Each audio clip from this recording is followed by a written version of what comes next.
Hello, everyone. Welcome to Heroes of the Humblewood. This is one of our Patreon campaigns. Shout out to all of our Patreons. Everyone that you see here on the screen is a Patreon. Our Patreons are responsible for us being able to do our one-shots, two-shots, three shots, and all of the marathons here on this channel. If you're interested in more information about what you can get for being a Patreon, you can use !Patreon in the chat. We also have a YouTube. You can find all the previous episodes of Heroes of the Humblewood and our other campaigns over there as well. Shout out to Epidemic Sound, royalty-free music at epidemicsound.com. We are also featuring tracks from Kevin MacLeod at incompetech.com. If you would like to interact with this game, there are a couple ways you can do so. You can redeem channel points for free to grant a blessing, which is a reroll or advantage die to the player of your choice, including me.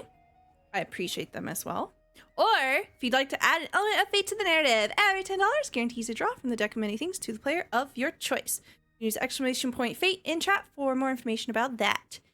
Let's go around and reintroduce everybody here at the table. Please tell me who you are, where we can find you, and what, something fun about your character, who you're playing. Start off with B Street. Hey guys, I'm B Street Holmes or Matthew, and you can find me on Twitter and on Stella's Discord. And I am playing Ratchet Bluefeather, who is a ranger and is very determined regarding our quest to deliver a message to the capital of Alderheart. Thank you so much. We'll pop on over to GeekDice. Hey folks, I'm GeekDice. You can find me on X. And I am playing Leif Woodshaper, who is a young, impressionable, that's probably the key word, impressionable wizard. He's a dust Corvum. Excuse me. He's in exile from the place that we're going to right now. And I guess, really Leif wants to be part of the solution. There are threats in the forest. There are scary things out there. His family was implicated in the last great catastrophe of a forest fire, and he's trying to unpack that and kind of maybe solve what's going on and what can be done about that. Excellent. Thank you very much. We'll pop on over to IncognitoBurrito.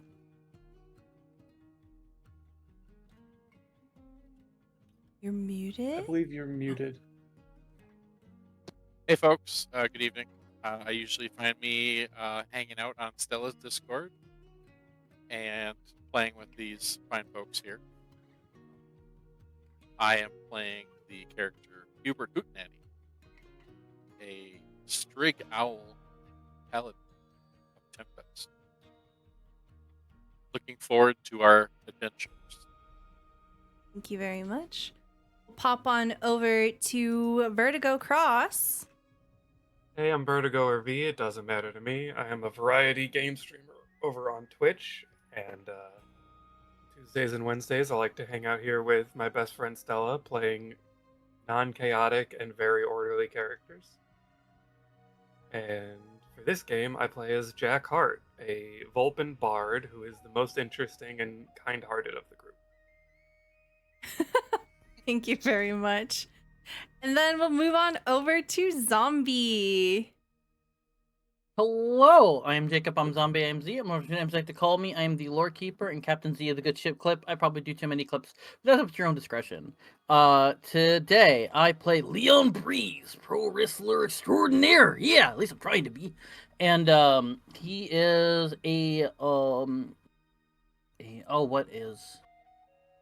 is Mapak, who is very much big into wrestling. He was sort of adopted by I don't remember who the heck I was adopted by now. Or my character was anyway. He's a wolf person who was adopted by Mupox. I'm sorry, excuse me. Mm-hmm. I knew I screwed that somewhere. Long day, sorry. You're so fine. So he's a really cool character. He's got a bit of a a different personality. The one he kind of lets you see right now is Leon Breeze. We had a little bit of taste of the other character, of what's going on there. But his whole goal in life is to be a great adventurer, wrestler, just all around like well known and good. Hopefully, will be thought of as very well known and a good person. Excellent. Thank you very much. Thank you, GeekDice, for the 3 nat 20s to me. I will be using those. Don't you worry about that. Thank you very much. Really Can I have appreciate one? it. Nope, they're all mine. But if I wanted one, how would I get one? $5. All right. So to recap what happened last time that we played, we essentially were called into the magistrate's office and given an offer. You were to take care of a problem that he has in the swamp, and in return, he would pay you and also offer you something valuable. You had told him of the reason that you were making your way towards Alderheart, and he said to you that as a magistrate, he could potentially open some doors. With a letter of endorsement from him, you will be brought to the head of the council in Alderheart with no trouble at all. You would be able to jump through legal loopholes and essentially skip the line with his signed word. So with that, the party decided to take this detour, go back again into the swamp, and find out more about this witch. You met Susan, a hedge witch. She Love is... Susan. She was so sweet. She was a very larger-than-life character who had a little bug companion named Normal, and she told you that she has been kind of living out on her own and that she wanted to essentially just stay out of trouble, just tend to her own studies and explore her studies by herself. And it was there that she told you that she's working on a ritual. She saw a vision of fire that consumed most of the Humblewood, and she saw something of a hooded figure, so she wanted to cast a ritual so that she could divine some more information. Unfortunately, her ritual didn't go as planned. She summoned a small demon, and it attacked the party, and once it was defeated, it literally melted away. So it was of no concern and of no help in the very end. However, we've made a friend in Susan. She has offered to lend you her expertise as a witch, an alchemist. If you would like to ever come back, as long as you have the materials, she's more than happy to make elixirs for free for you. And she also began to help teach Leif, I believe. Started to help teach Leif a spell. They worked on it together quite a bit. And Jack cleaned her house. Is that right? Yep. Okay. Okay, cool. Sorry, it's been a minute. Ratchet left behind his loot, and Susan, without really saying much, implied that she would take care of it while you're gone. We open up with the party making their way back towards the Reach. You're stepping through the swamp, trying to carefully maneuver through its bog and not fall anywhere through into the deep, murky depths. It is starting to get dark. You suspect that by the time that you get back to the Reach, it will be nightfall. But you can see well enough and there's no reason to stop, so you should be back there soon. A sort of question hangs in the air between the group of you. You were sent on a mission to kill the witch, to retrieve her amulet as proof. But you didn't do that. The party has yet decided as a group what they're going to say. Insects buzz around you. But Jack, that's a good thing, right? I mean, I think we kind of figured it out. I want to clarify just because it's been a little bit since our last adventure. I believe we asked her if we could have the necklace that we were supposed to bring as proof, so we do have that. Yes. Okay, Mhm. I would just want to make sure I was remembering correctly. Yes. One of you has the amulet. I believe it was Jack? I think I took It it out was of probably one indecision. of us. Probably. I probably Okay. took it out of indecision. Okay. Leon has the amulet. The witch is definitely not dead. Her house is cleaner than y'all found it, essentially. I did that. Her magic may be of questionable origin, but she doesn't mean harm. She just doesn't fully understand what she's doing yet. I'm inclined to tell the magistrate that the problem has been handled, provide the necklace, and allow him to reach his own conclusions.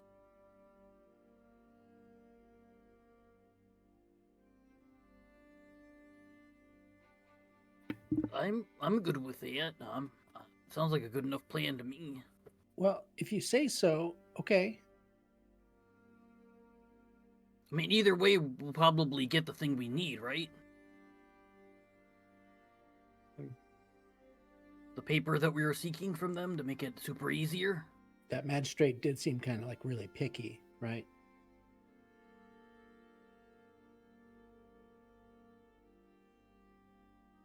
Well, I didn't it all really appreciate- depends on if she tries to cast another spell like that.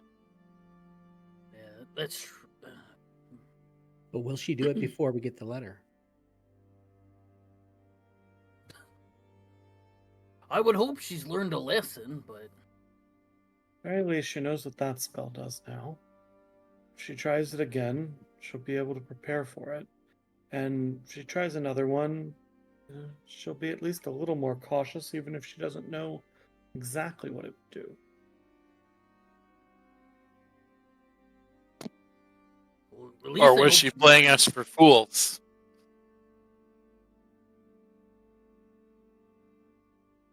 At that, Ratchet is quite silent as he recognizes that possibility. I hadn't thought of that.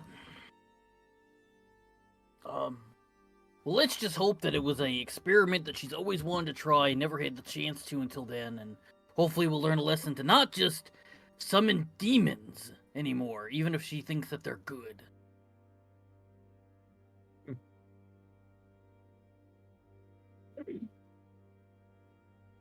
As those questions hang in the air, uncertainties between the group of you, you see the edges of Winnowing Reach coming into place.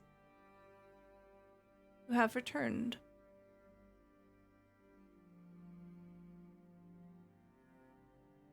What do you say, Jack?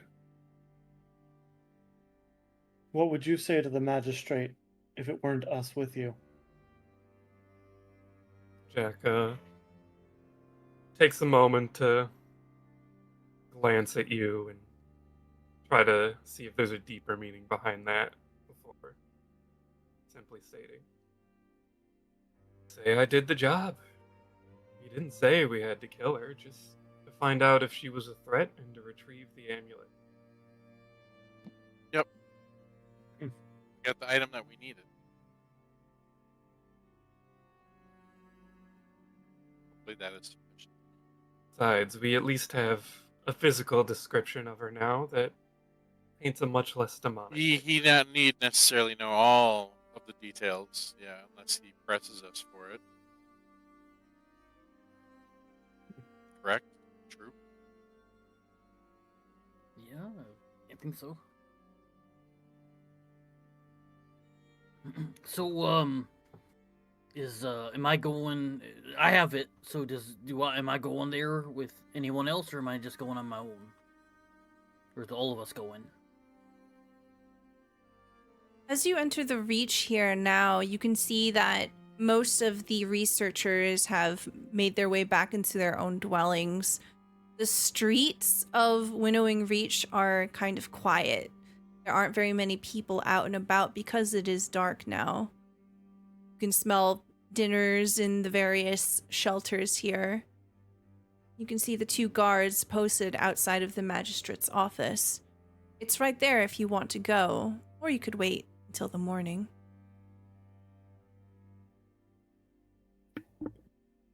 So I kind of look around to who I perceive as the more senior, maybe party members, and not maybe just getting the silence back. I'm like, Leon, I guess I'll go with you if nobody else is gonna do this. I guess. Okay. See this look. Or do we want to wait till? I mean, if everyone feels tired and wants to wait till morning, I'm more than accommodating for that. But I know in certain instances where we really want to go and be speedy, or whatever the case. So I want to try and see what everyone else wants to do. Is I'm perfectly good going now or going in the morning. So you see this look of nervousness come over Leif, and standing right next to Leon. Maybe Leon sees that Leif is kind of trembling a little bit, and it's this whole authority thing that seems to impact him. At this point, Who is it that we go see? Why don't we go see them for dinner? Everybody's having dinner. Well, let's go. Invite ourselves to their dinner. Let's go invite ourselves. Who is the guy? The magistrate that we have to go see for this letter? Magistrate. What is Ratchet doing?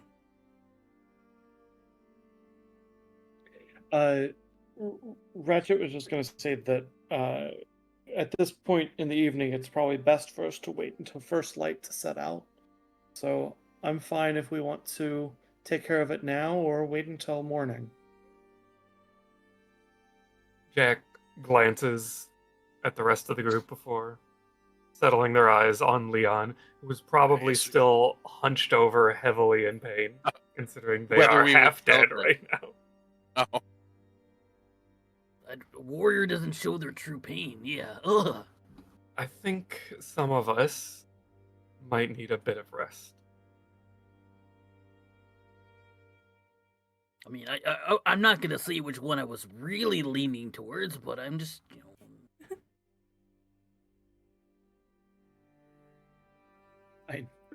We haven't. Morning should be okay. Right? All right, I'll take the morning, and then I think Leon will go to the. I don't remember if it was inn or a hotel or whatever the version of it is here that we were at earlier, where we had our friend Eliza, where we left them. Yeah. But I think he's gonna go there to basically go up to the friendly person at the front desk or whatever and see what's for food. Okay, yeah, the Wrangler's Rest is open. It's a inn and a tavern, so you can eat there, rest there, do all the things there. It's pretty much. Yes, slime. Exactly. There's so much slime on the menu. It's literally that is why it's called the Wrangler's Rest. Ooh, I like the buy one get one free slime deal you got there.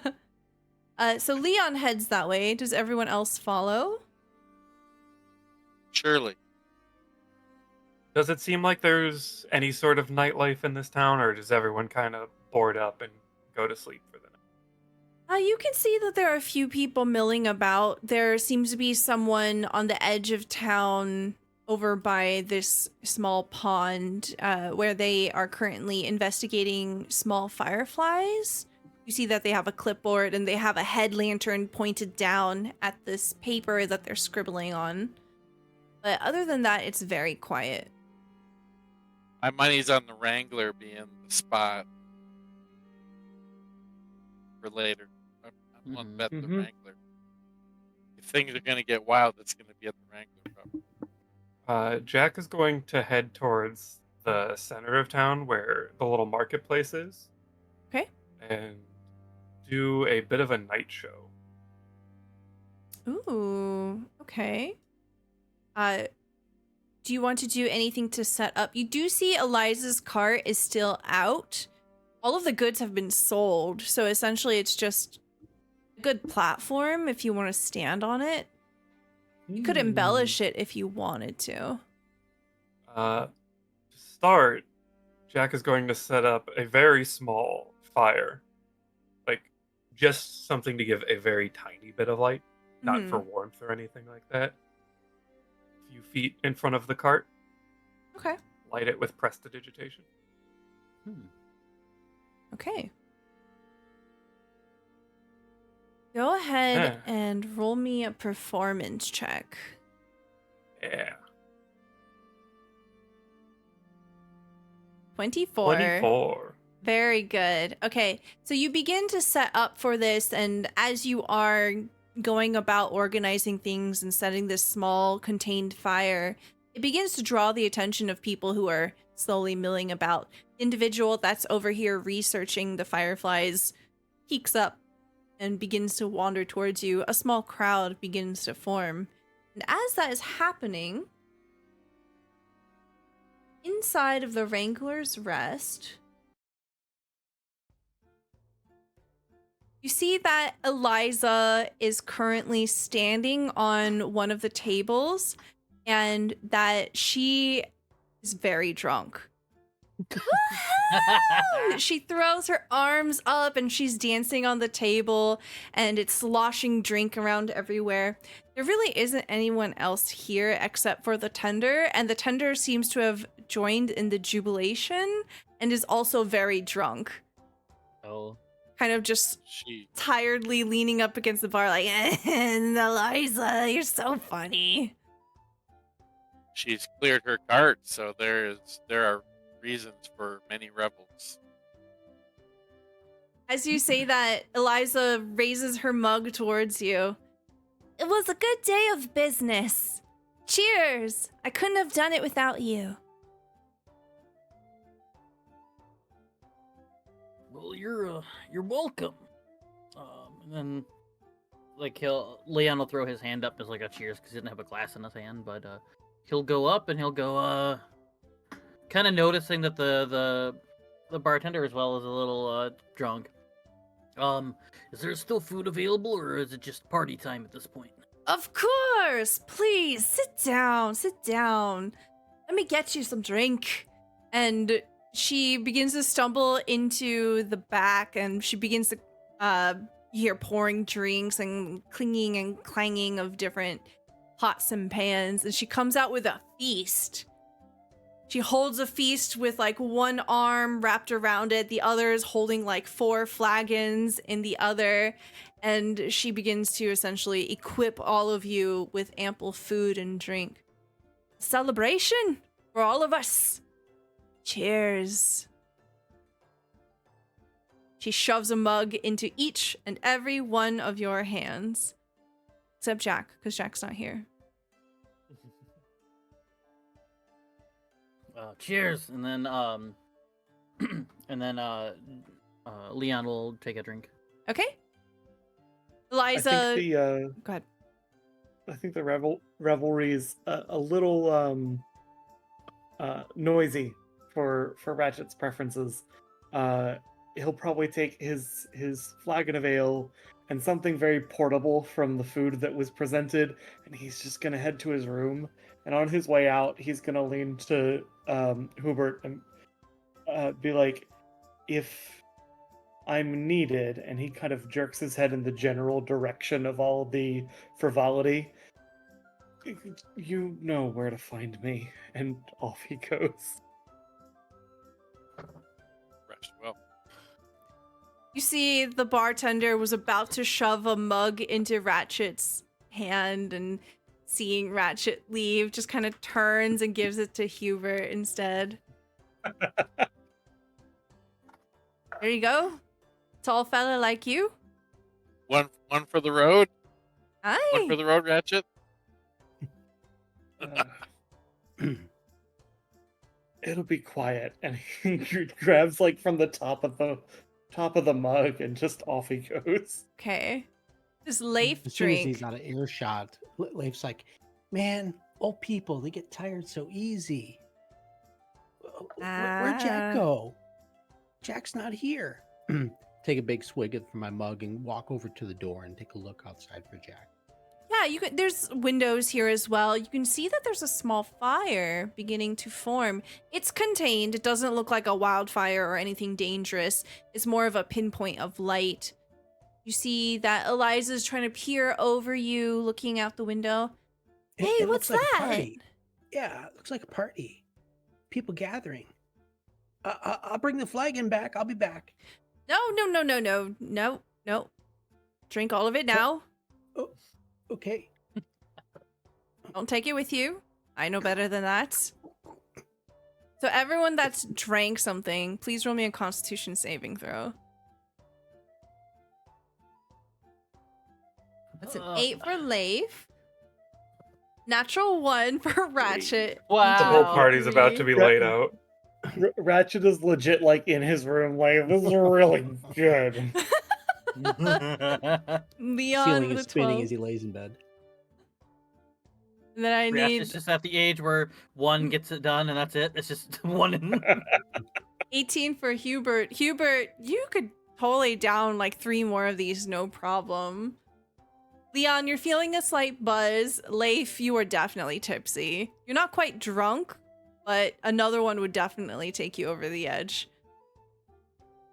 Eliza hops down, and you see her scramble over towards the bar. She fills up her own mug again, and she begins to head out. Let's go find our friend. I want to see what's going on.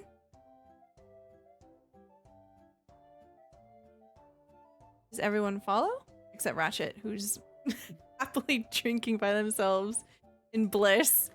Probably Mhm. chugged it and is already resting, sleeping, snoring. Maybe. Or partying by Yeah, themselves. Leon will follow for sure. All right. Oh, Okay. As we approach, you've had some time to set up, and there is a crowd going on. Please paint us a picture of what we see, Jack. So, Jack's setup is about complete, and they're getting ready to start their show.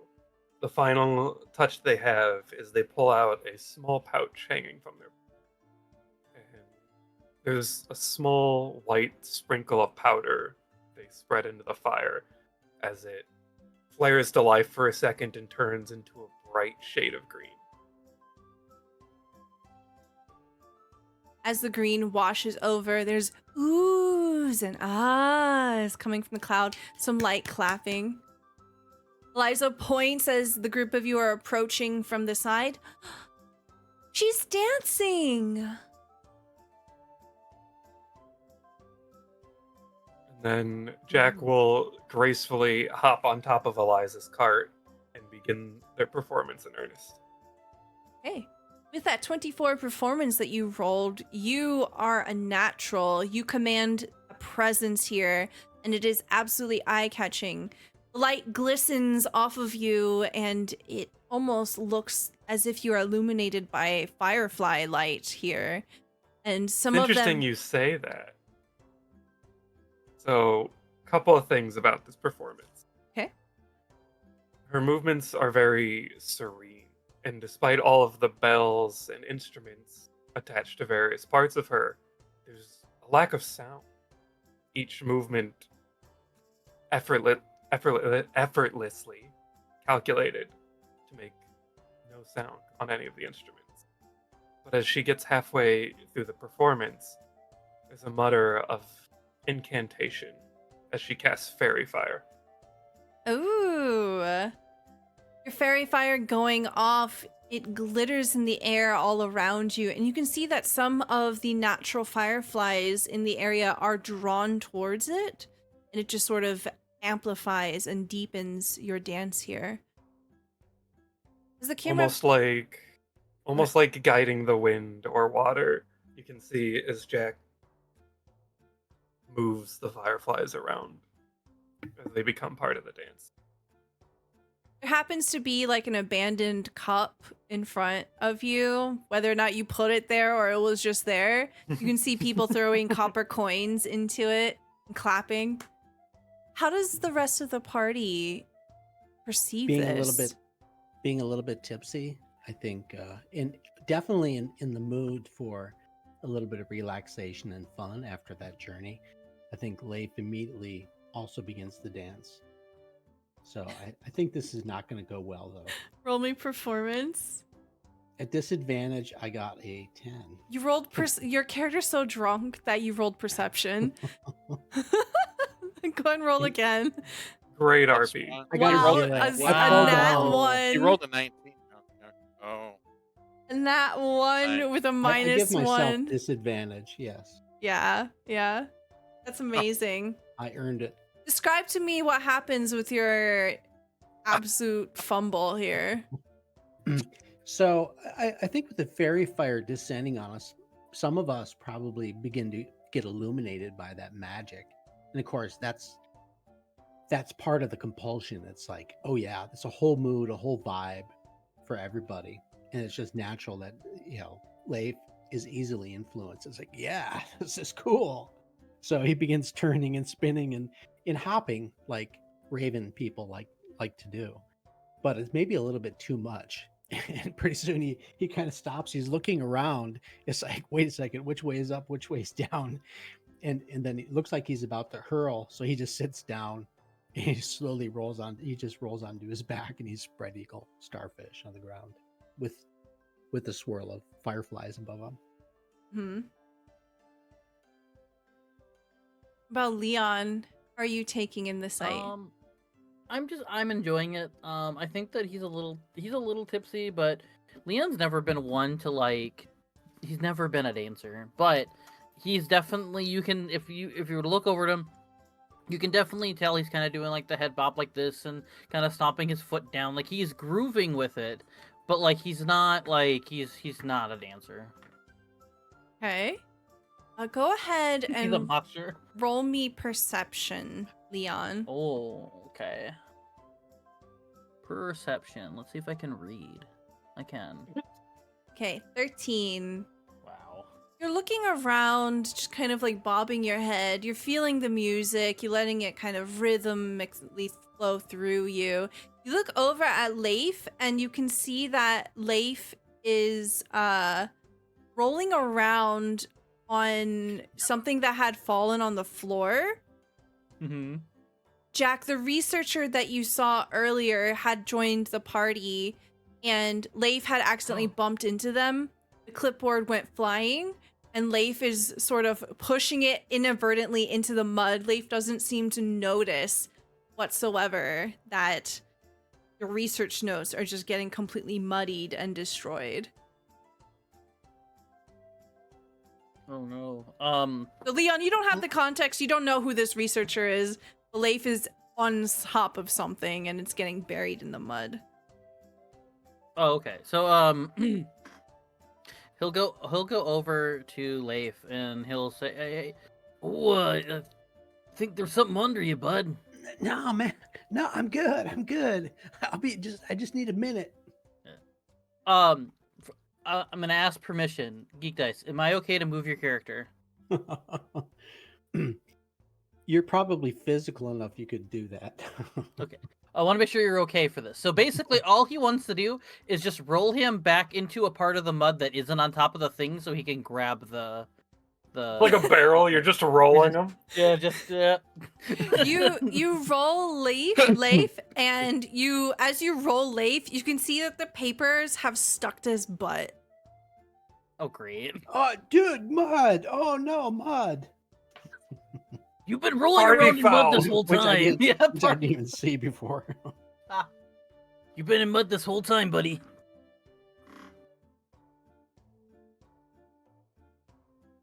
I just kind of give up. Oh, whatever.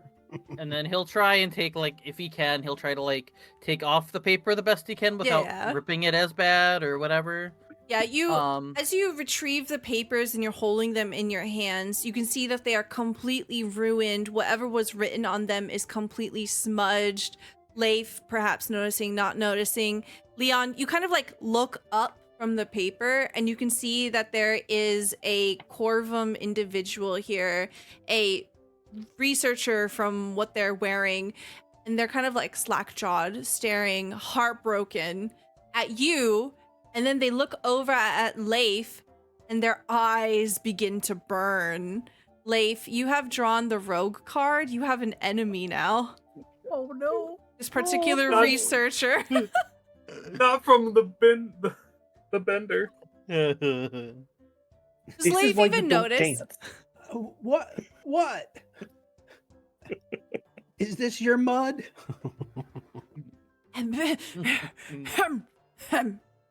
they kind of stomp up to Leon. Excuse me. They snatch the paper out of your hand and then they stomp away. Who are you to look at me like that? Are you even looking at the person? I am, because they gave me a look. Yeah, it was a very pointed look. And actually, how are they dressed? Are they dressed like an average person? Yes, they are wearing these dark lavender purple robes that go to about their ankles. They are trimmed in this sort of silvery white border. And you can see that there are smudges of ink on their robe and on the sleeves that kind of indicate that they are a learned person, someone who uses ink regularly. So, an ink user, damn. Suddenly I'm like, uh-oh. I'm sorry. Wizard or druid person, maybe. I'm sorry. Inexcusable. Just kind of disappears into the shadows. There's like it disappears into the shadows, and then there's a sort of like glint, like the twing Oh no.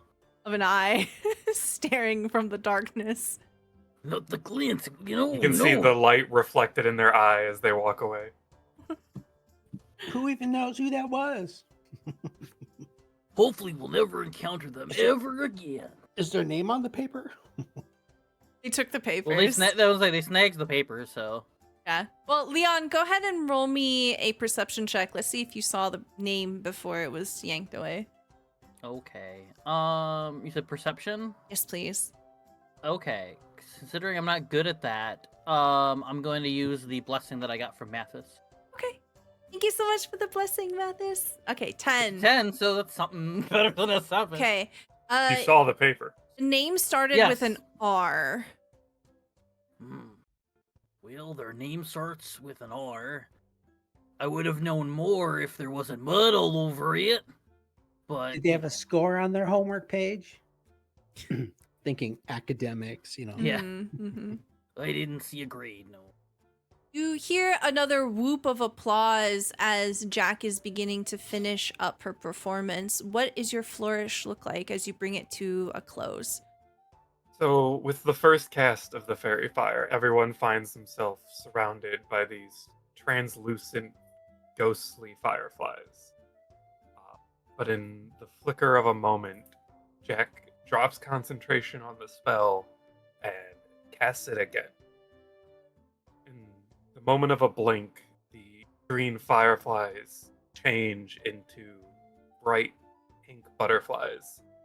And they start to follow the dance that she's doing around each person before they all coalesce and form into a heart in front of everyone and disappear.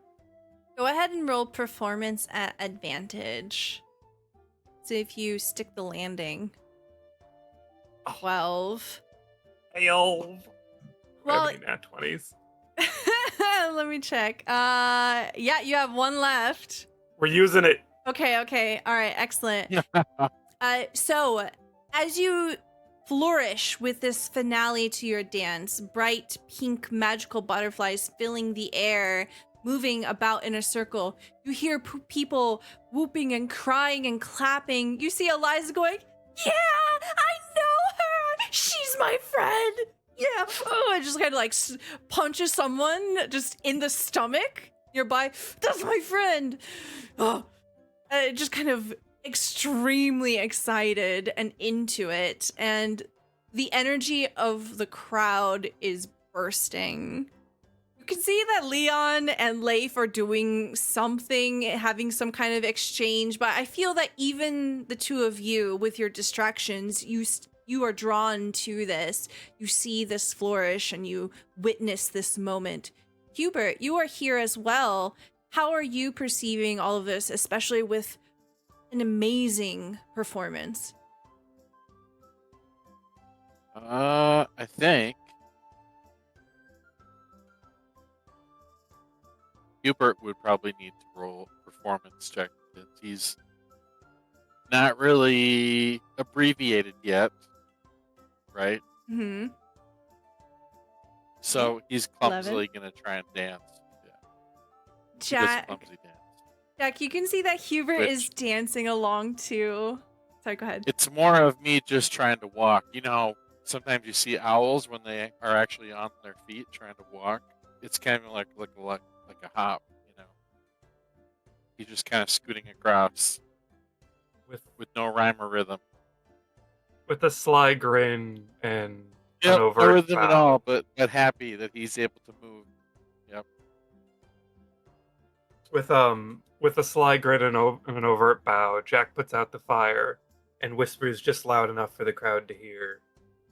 Remember, the darkest night makes a light shine twice as bright.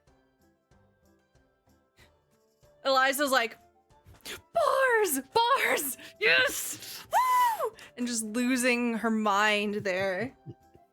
She just We starts found out who the repeating real it out mosher loud. is. She grabs some stranger by the collar and repeats those same words. Lights are the brightest in the darkest night.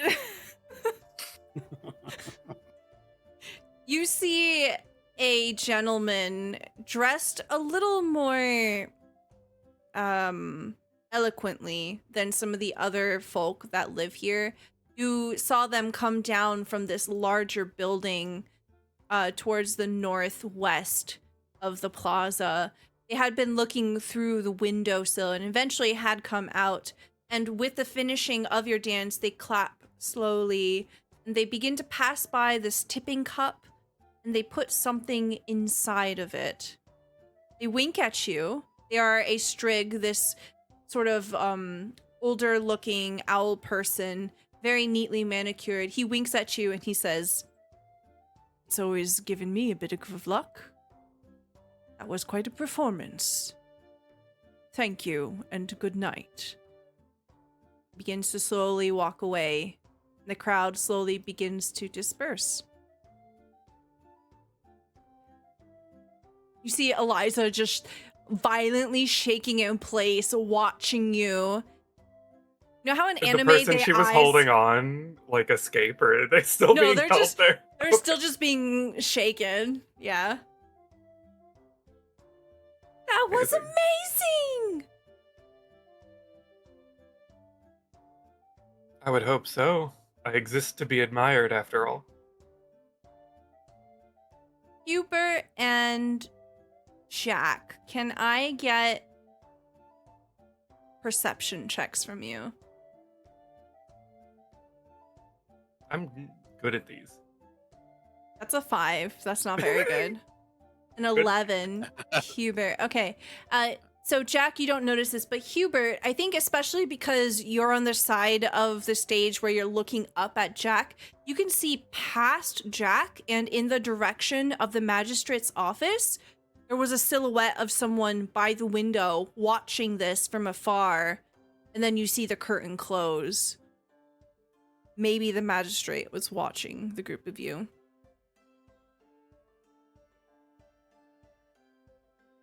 Jack will hop down and collect the improvised tip mug. Okay. You will get a total of 20 copper pieces, because Nice. people are broke here. And inside you, amongst the coins, you can see that there is some sort of cube-like object. Jack will gently pick it up between her claws. Good show, Jack. Well done. Cheers. By the way, I think the magistrate was enjoying the show. I believe I saw a peek. The show can only be as good as the audience that makes it. You hold up this cube, and in the light of this dim, swampy town, you can see that it is a die. Like dice die. It is this unassuming shape and size. As you hold it, it has a certain weight to it. I don't think you have to roll for this as being an ex-bandit. You know that there's something special about this die. Is it loaded? Maybe.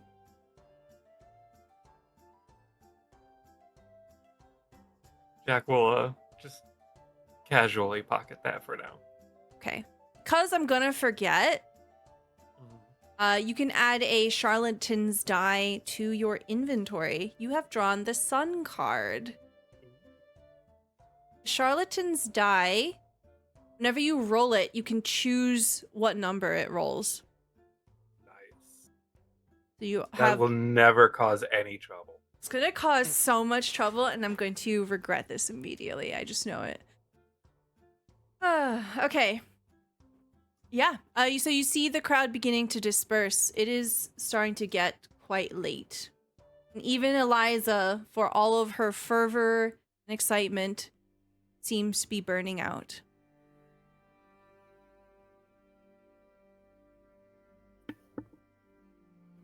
So party members are like standing around, looking around for a moment, and then suddenly Leif, who's still spread eagle in the mud, kind of moved around a little bit by Leon.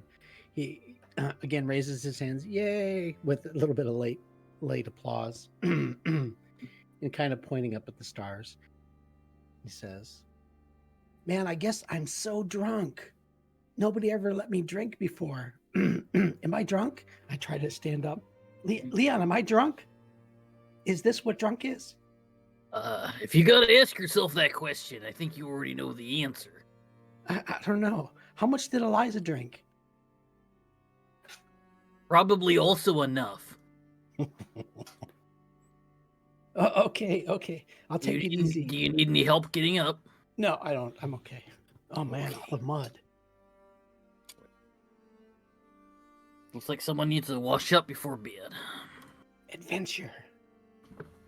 Yes. With a quick snap of her finger, Jack will use prestidigitation to clean up our little Corvette friend. What? Ring! You just immediately cleaned up. I thought I was like gonna go lay down and go to bed and just like, for effect, right? And tell people I was drunk last night. I guess. Well, maybe we I'm can't not have you drunk. tracking mud into the tavern. Yeah, I guess. Man, it is still kind of like home. So many rules.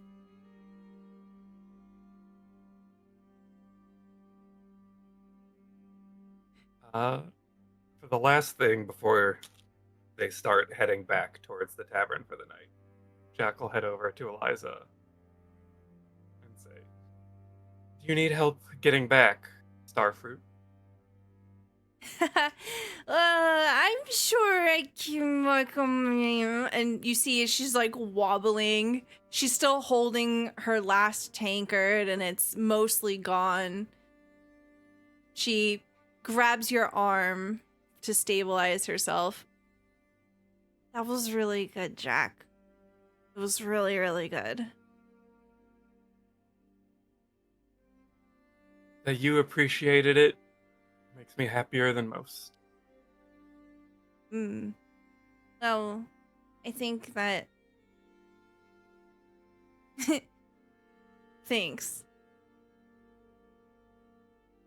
Any night, anytime. Do the group of you make your way back to the tavern?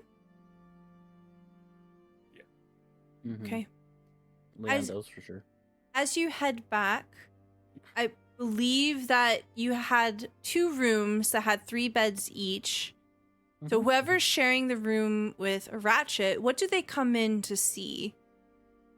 We'll say that this is about an hour and a half later.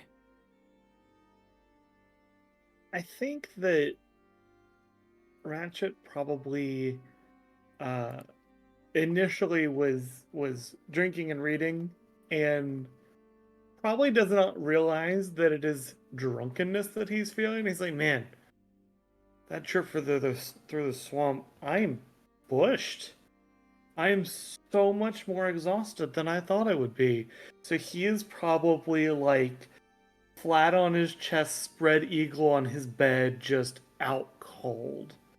And it's the combination of the drink and a miraculously low roll, and the fact that they've done a lot of walking in the last like 2 days since they got here. Yeah. So those that are bunking with Ratchet, you see Ratchet is just out. Even if you I would- stumble in, there's nothing that stirs them. I would think Jack and Eliza would be in the same room. Hmm. And then maybe Leif as the youngest of the group. Okay. So Leon and Hubert, you stumble in to see Ratchet just out cold. You go straight to bed? Is there anything that you want to do before we fast forward to morning?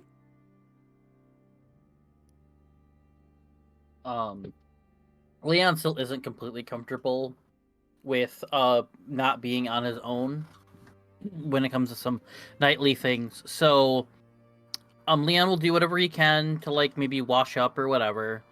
And then he will climb into bed, and as he's in bed under the covers, will slip off his mask, put it on the mannequin, and then just cover his face up and roll over and go to sleep. Okay. Hubert would do his lay on hands on Leon before they go their respective ways to bed. Oh, Yep. thank you. I appreciate that. I feel a little bit better now. What does your lay on hands look like? Does it have like a certain feel? We smell Prayer something? to Altus, my patron. The owl god of tempest and war, who's Altus, who is the emblems on my equipment, and like my holy symbol, so to speak, right, on my shield and or armor. So it'd be a prayer to Altus, and then like just kind of like a blue glow, Yeah. emanates out. This blue glow washes over Altus you. bless you, my friend. Yep, get a little blue glow. Feel better. Good touch. Thank you. I appreciate it. I rest well, sir. Okay. In the other room, Eliza gets tucked in and she's already snoring as soon as she hits the bed. Leif and Did Jack. she ever let go of the mug? No. It's empty. It's emptied itself on the trek here and going up the stairs, and she's currently hugging the mug as she's sleeping. My best friend. Exactly. Like literally. She's just murmuring to it in her sleep.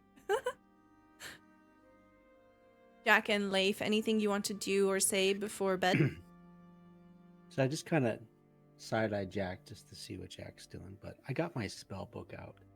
The lady that we met earlier today, she had started teaching me this spell. So it's a ritual, and I guess I'm still learning it. So I'm kind of retracing, remembering, retrying, and trying to activate this unseen servant spell.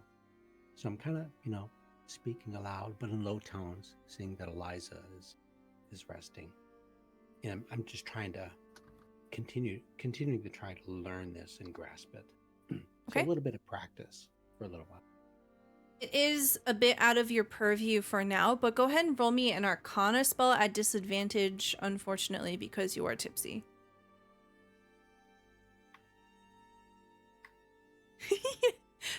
Natural Nope. 1. So a 7. The Damn. spell eludes you. You kind of have to reread the lines over and over again. The words kind of jumble out of order. You try to remember and recall most of today, and at certain points, oh no, this isn't actually written down. You're remembering a part of the ritual that Susan had cast. Oh no, I can't be doing that. I closed the book. Oops, all demons. Oops. That's so funny. What's that coming through the floor? Wait, no, stop! You slam the book closed and Yeah, I curl up in a blanket. excellent. Jack casts a sidelong glance at the sound of the book slamming shut as they take a few minutes, their tail curled over their knees, brush and groom themselves for the night. Okay. We're heading off to bed. Rest of the evening is uneventful. Winnowing Reach goes by quietly. Several hours later, you can hear people around you beginning to shuffle back out. Murmurings of researchers talking amongst themselves, barely catching the windows of your rooms. You can smell breakfast inside the main tavern. The familiar sounds of bugs all around you return. Who's the first one to wake up? Probably not one of the drunk ones.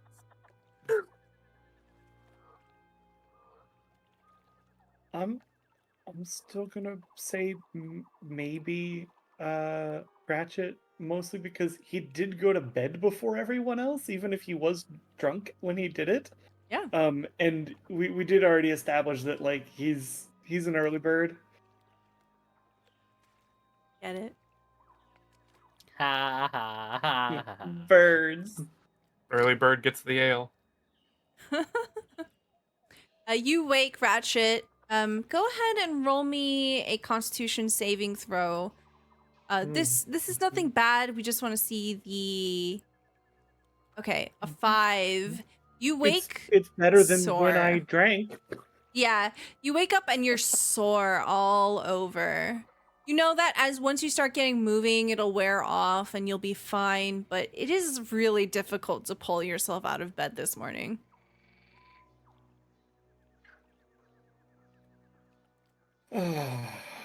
Best get started, I suppose. You see in your room is both Leon and Hubert. They're both still asleep. Glad they made it back in one piece. I think having seen that they're there and like, oh, good, they're all right. There's gonna be that little dad switch in his head, and he's gonna go like open the door to the other room and make sure the other 3 are back too. Like he's not waking anybody up, but he's just checking like everyone got home. Yeah. That's so cute. Unless Jack is elsewhere, Leif will probably still be asleep. Eliza's definitely still asleep. What about Jack? Jack woke up early, still having plenty of energy from last night, and is in the main area of the tavern eating some food. Okay, so Jack is missing.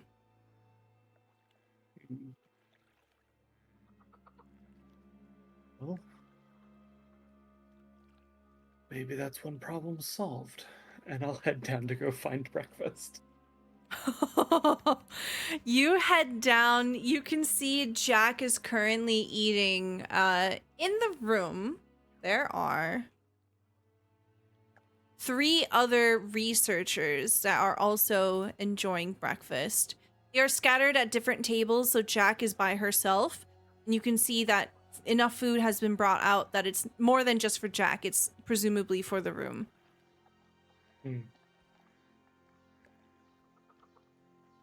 Okay, I'll head over. Hey. You're up early. How late were you all out?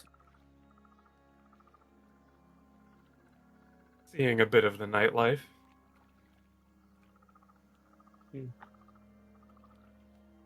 Well, everyone made it back in one piece. Suppose I couldn't ask for more.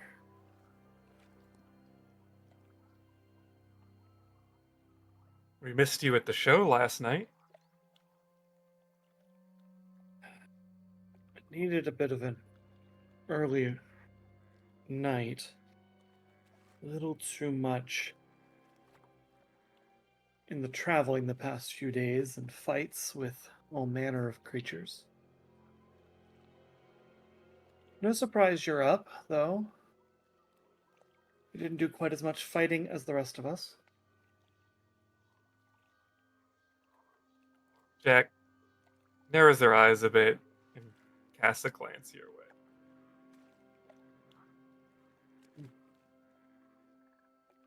A little, Curious if we'd perished to that demon, you planning to just go home? the look of suspicion at your attitude just instantly turns into one of disappointment and a hint of disgust. So, we're dealing with this now, are we? Well,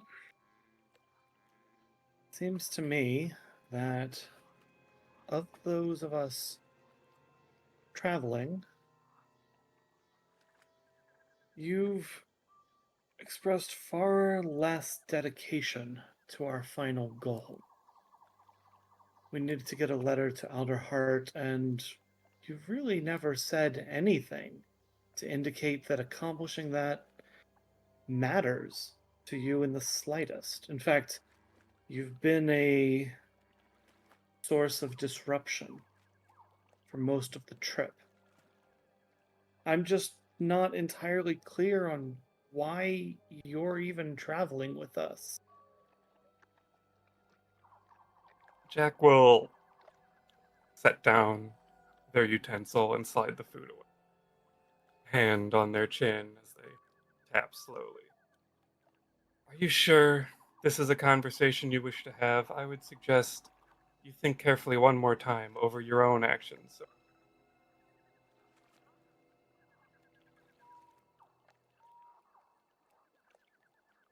My actions. She nods. What is exactly that you feel I've done not in the interest of accomplishing our goals? You do certainly see single-minded to all else when it comes to this goal.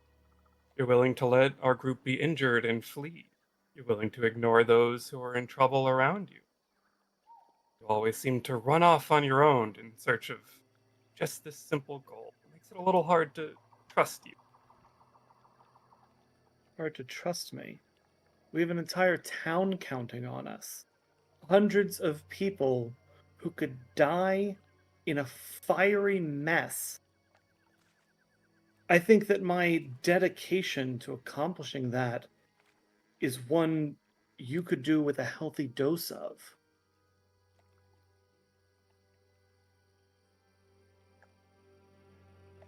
He stares at you for a moment, silent and watching, before letting out a little sigh.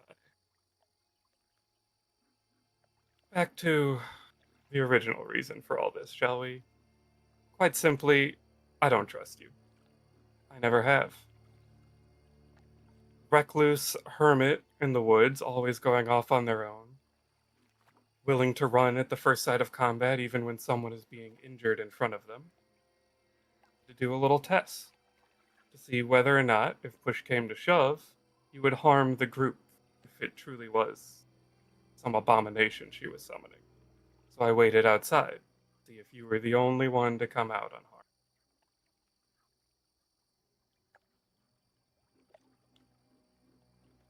So, you decided to risk the safety of the group to test me. That's what you're going with? Please, if it was something that could have wiped out the entire group without me, my help would not have changed things. And you don't know much about combat. It can change in a heartbeat. One well placed arrow dagger can make the world of difference. Heck, the few times that we have had to fight things, your ability to disorient the opponents has actually been quite helpful. But this fight, well, let's just see if they die. You want to return to the point that you don't trust me. I don't give a damn if you trust me. My question is, do you give a damn about what we're trying to accomplish?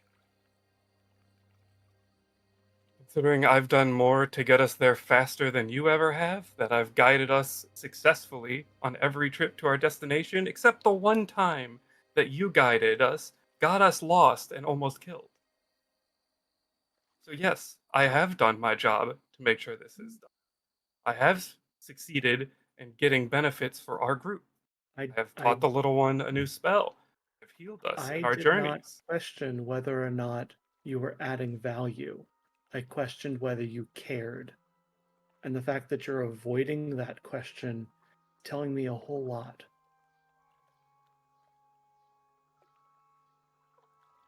Of course I care. If I didn't, I would have left the moment I was here. Or the moment we got this mission. I don't know if you realize that, but saying that just now is the first time you've given any indication that it matters. Every time that we talk about helping somebody who we've come across and we discuss as a group whether or not we can afford to be sidetracked, you are either silent or you question, oh, well, this would be fun, or this will be interesting, or let's see what happens. It's never about, we have people to be concerned about back home. Not once. Everyone else in this group Well, out of has character, that expressed isn't true. consideration. Just out of character, Jack has stated multiple times, concern for the actual person. Whether that changes anything. Okay, that is a mistake on my part as a player then, because I did not recall any occasions of that, but I do know the other members have all said something at one point. So that's a mistake on my part, not on Ratchet's part. So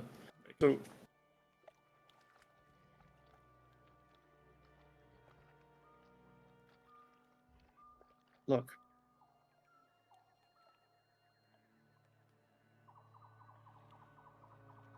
This threat that looms over our home kind of hesitates.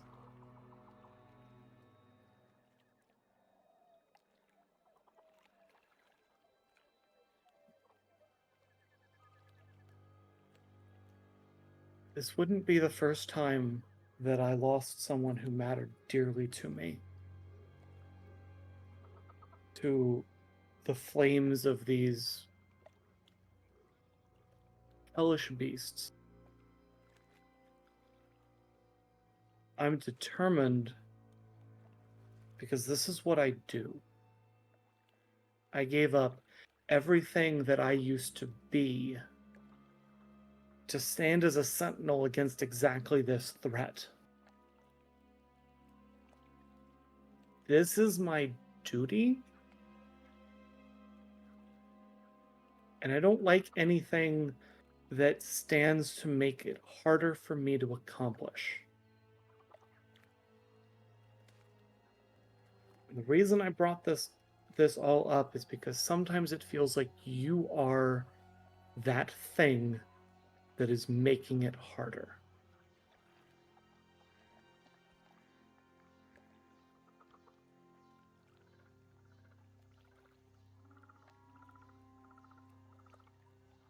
Jack leans back, a bit of the hostility gone from them. Just as I don't know what you've lost or the determination you've had to get. You don't know the paths or struggles the rest of us. As you can't bear to see an obstacle on your way towards this mission. I can't bear to see someone downtrodden and abandoned. If I don't say it in the most altruistic of ways, it's a bit of a holdover from my past, I suppose.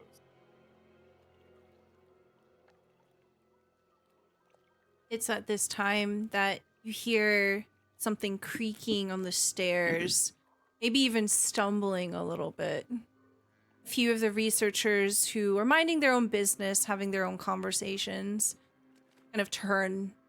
The whole room turns to Leif with a 9 Constitution save. Poor baby.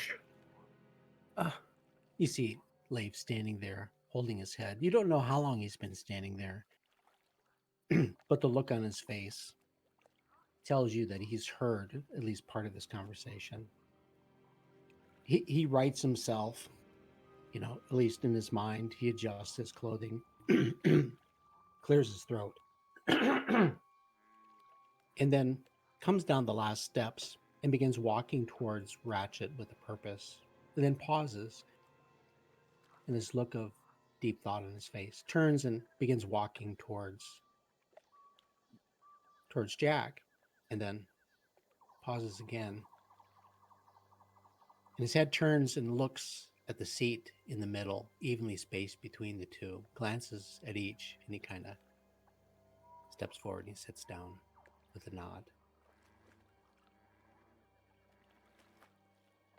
It's all good, right? Ratchet sort of glances towards Jack. Still a little uneasy, but yes, Leif. I believe we have resolved the majority of our differing perspectives. Jack will slowly stand up, the seat sliding away as they just carefully move their plate over to Leif. I'll make you a compromise you can take as a promise. While you bring us on this fort's march to our final destination, I'll make sure the group stays in one piece. And they start to walk off.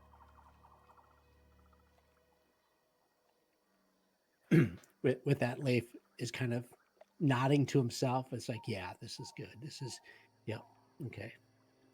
Everything was resolved in Leif's head. Well, I think Leif saw some of this tension and probably learned some things about each, Jack and Ratchet, that he didn't know before. And good.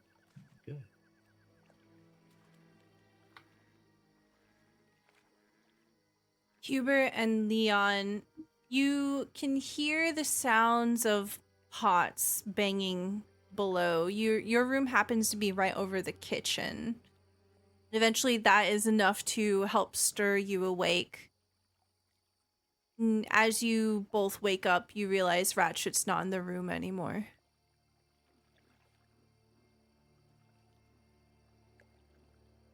I think Leon will kind of like poke his head up and then notice that, Ratchet's not there. Kind of turn around slowly, and would Hubert still be in bed?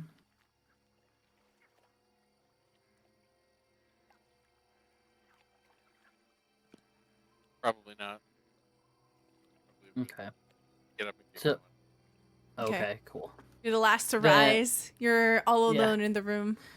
Sweetness. All right. I'm not gonna do a diatribe like last time, but I'm just gonna be like looking around and good. Okay. To myself again. That's nice. And he'll kind of like look at himself and just he sees that a lot of some of the wounds he got yesterday look like they're healing really decent, and he's gonna get up and get himself like ready, probably put on his boots or whatever else he took off to sleep as well. And then he'll put on the mask and he'll go, all right, her pot and pans, that must mean there's food being made down there. I'm gonna get me some food. And so he's gonna go ahead and walk down, and then I'm. As you're sorry to interrupt you, as you're getting ready, you no. realize that someone must have put something in your vest last night, because there was definitely no one that came into the room over the night. As you're just sort of like readjusting your clothing, maybe you didn't feel it last night because you had a little bit of a buzz. You reach in and you find an item. Ooh. It's a bomb. Wait, what was this doing? Poof. Is a bomb an option? Hold on. It Drop is. the bomb It on is. me. This will teach drop you the to anger a bomb. scientist. Yes. Okay. No. Fantastic. Because I was just looking for something in a campaign I'm running, and it said "see stats for bomb," and I was like, Great. See Oh stats for no, this is gonna be. God, should I do this? This is a bad idea.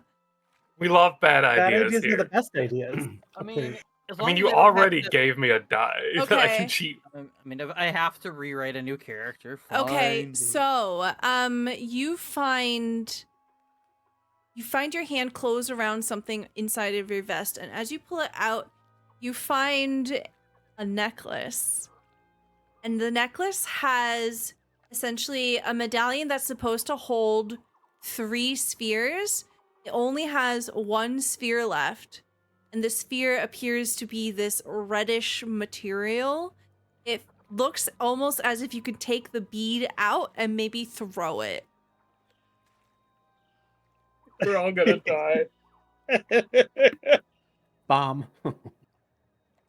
This is a very interesting.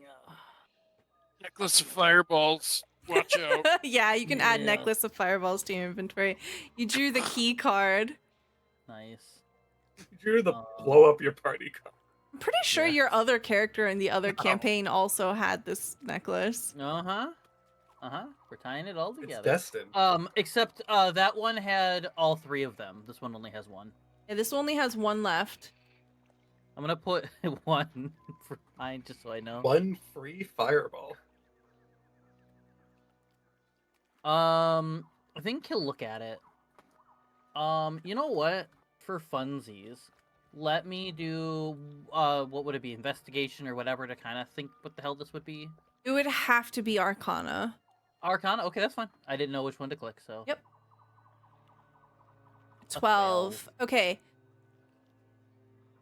With a 12, you don't have like an overwhelming like, oh, this is magic item. You look at the necklace and you can tell that the bead that comes out definitely does something. It's probably magical, maybe it's alchemical, but whatever it is, it will have some sort of effect. So you know the bead is the dangerous part in this. And I'll leave it at that. I could make a spectacular entrance with this. Oh no. Mm. Love this. Pyrotechnics. Yes, pyrotechnics. And he'll put it back into his vest. No, actually, he'll probably put it like maybe at a backpack or something. Okay. And because he doesn't like, I'm not gonna use it here. Just in case, I don't know what the air is around here. So, and I like this place. I don't want to damage it by accident. So. He's gonna walk down, and then he's gonna probably get some food after this, but he's gonna keep this in mind as a possible like thing. Okay. So presumably, Hubert, you went to go get food. So, do you join Ratchet and Leif? Yes. So Leon, you see the other 3 there. Jack, where do you want to go after you stood up? Jack has stepped outside along the little balcony rope bridge and is just leaning over it, looking over the center of town. Okay, so Leon, as you're coming down the stairs, being the last one, you do see Jack outside the window. There is a balcony door that you could step out if you want, or you could join the others at the table. Which way does Leon want to go? Is there Like, would I walk up and get food, or would I just because I kind of want to join everybody, but I kind of also want food. There's so- food at the table already. Oh, okay. Well then, yeah. Okay. So Then yeah, he'll join the group at the table then. Food. Okay. So unless there's anything anyone else wants to do, you enjoy food. So you essentially get a full night's rest. So please feel free to restore all your hit points, all your spell slots, etc. As you get the full 8 hours, you get a delicious meal. You get milk and juice and ale if you want to, whatever you like. My breakfast ale, yes. Mhm. And by the time that everyone finishes, only one thing is left to do. Someone has to go to the magistrate. Well, I still have the thing, so I think Leon takes a little bit of time just to snack some food down, so he doesn't like rush eat or anything. And I think after he's done eating, kind of gets his plate together, kind of puts it in whatever spot you'd put dirty plates, and he's just gonna announce to the whole group. He's gonna go, "Will, we should get this done pretty soon, so I'm gonna head to the magistracy. Anybody want to come with me, or am I going solo?" Yeah. I'll join you. What about you, Hubert I'll and join. Jack? Where you going? Jack's outside. Oh, sorry. Okay, Yeah, Yeah. so, I missed that part. I'm sorry. okay. Hey, Jack. Go get Jack. okay. You step out onto the balcony, so the two of you are alone. Hey, Jack. Are you okay? They just tilt their heads slightly and look at you and give a small grin. You can't let anything affect you anymore. Yeah, I get that. You know, I'm gonna raise this boy wrong. you know, I've seen it. And I've Maybe you felt it. shouldn't be letting the ex-bandit give life lessons to the child, the young adult. You know, I've seen it, and I felt it. When I was in Alderheart, most of my childhood, I was only around birdfolk. You know, and it was the normal. It was the thing, and just every day, all my friends were birdfolk. A lot of them are Corvum. You know, and we go to the academy, and it was just that was the existence. It was a big change for me when I had to leave. But when that change came, and I found my new family, it was so different, and it was welcoming. Sometimes I reflect on that, and I realize that there isn't always necessarily only one right and everything else is wrong. You know, there's a lot of people in this world, and people can have different opinions and positions, and everybody can still be right in their way. So I get that. And I think it's just natural. You know, Ratchet has his way, and I think there's a lot of truths that he has that are strong for him, and I'm sure it's that way for you too, right?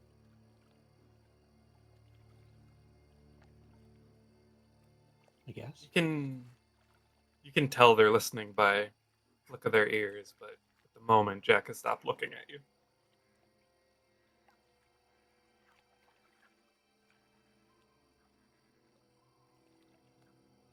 It doesn't seem like they'll be talking. Well, we're gonna go to the magistrate. I think maybe I knew that I should tell you. Someone's got to make sure Eliza's ready for the trip. Man, she can party. wonder if she can teach me how to do that. Jack will lean off of the edge of the wall and say, "First rule for partying, don't care about those around you." Yeah, I get that. Yeah, that's true. I feel that. That's good. I like that. Good lessons. Good lessons. So presumably Jack goes back up the stairs. Yeah. Okay.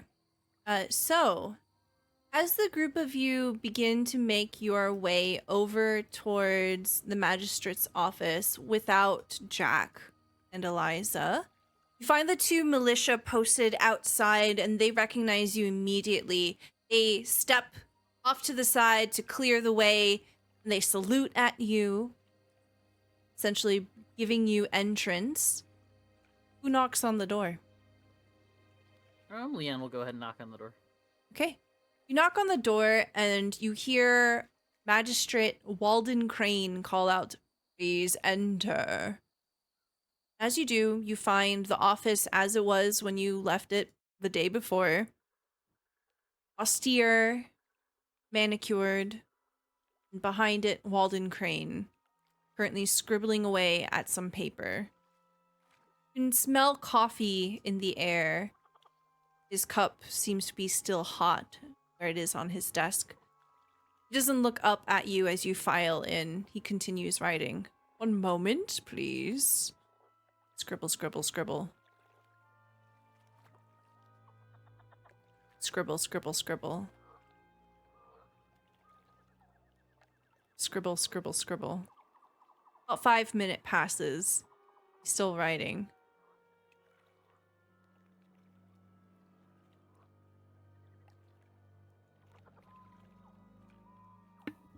I think Leanne will look over at Ratchet and just go like, Just knowing. gesturing. yeah, just like, I don't want to be the one to interrupt him, but I'm just like, what do you want me to? Should I just? I think Ratchet is going to do that thing that everybody who lives in a society learns eventually. Clear your throat. Scribble, scribble. The quill gets set down, and Walden Crane looks up at the group of you. You hear the sound of his chair scraping against the floor as he pushes back and rises to his feet. He folds his wings behind his back and slowly steps forward. "Well, it is good to see you again. In one piece. I presumably things went all right." Yeah, no one really got hurt pretty bad, so we're good. One of his hands comes up expectantly. Oh, yes. And then he'll dig in his book bag and dig around a little bit and find it. And then you can tell that the way that he's digging through his bag, he tried to put it in there like neat as possible, so nothing would happen to it, or to make sure it looked like he took care with it, not just threw it in the bag. He takes it and holds it. There's a moment as he turns it over in his hand and inspects it very carefully. You see him walking over to his fireplace to use the light to better inspect it. He's not looking at you. His back is to the group as he is doing this. "And you killed her?" Looks over at Ratchet. He should not be a danger. Yes, we defeated her. Oh God. And we put an end to her practices. We retrieved the necklace, the amulet. As proof and stuff. Hubert, roll me deception at advantage. Everyone just looks at Hubert and starts lying to the magistrate. I was Well, gonna I wanted to be give a truthful, but no. There's this pregnant pause in the air as he's just like, you only see his back. You can see that he's still looking at the amulet. Very good. You hear him crush the amulet in his hand, then he drops the sprinkles into the fire. And he slowly begins to slink back towards his chair, pulls the chair out, and sits down. He grabs a fresh piece of paper and begins to write.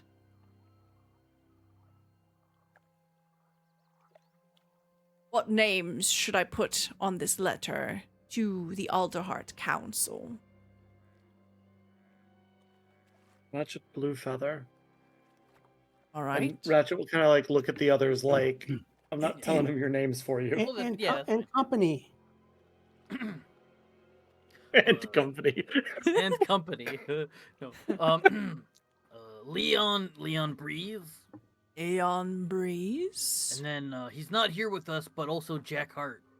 Or he was the little other open we had with us.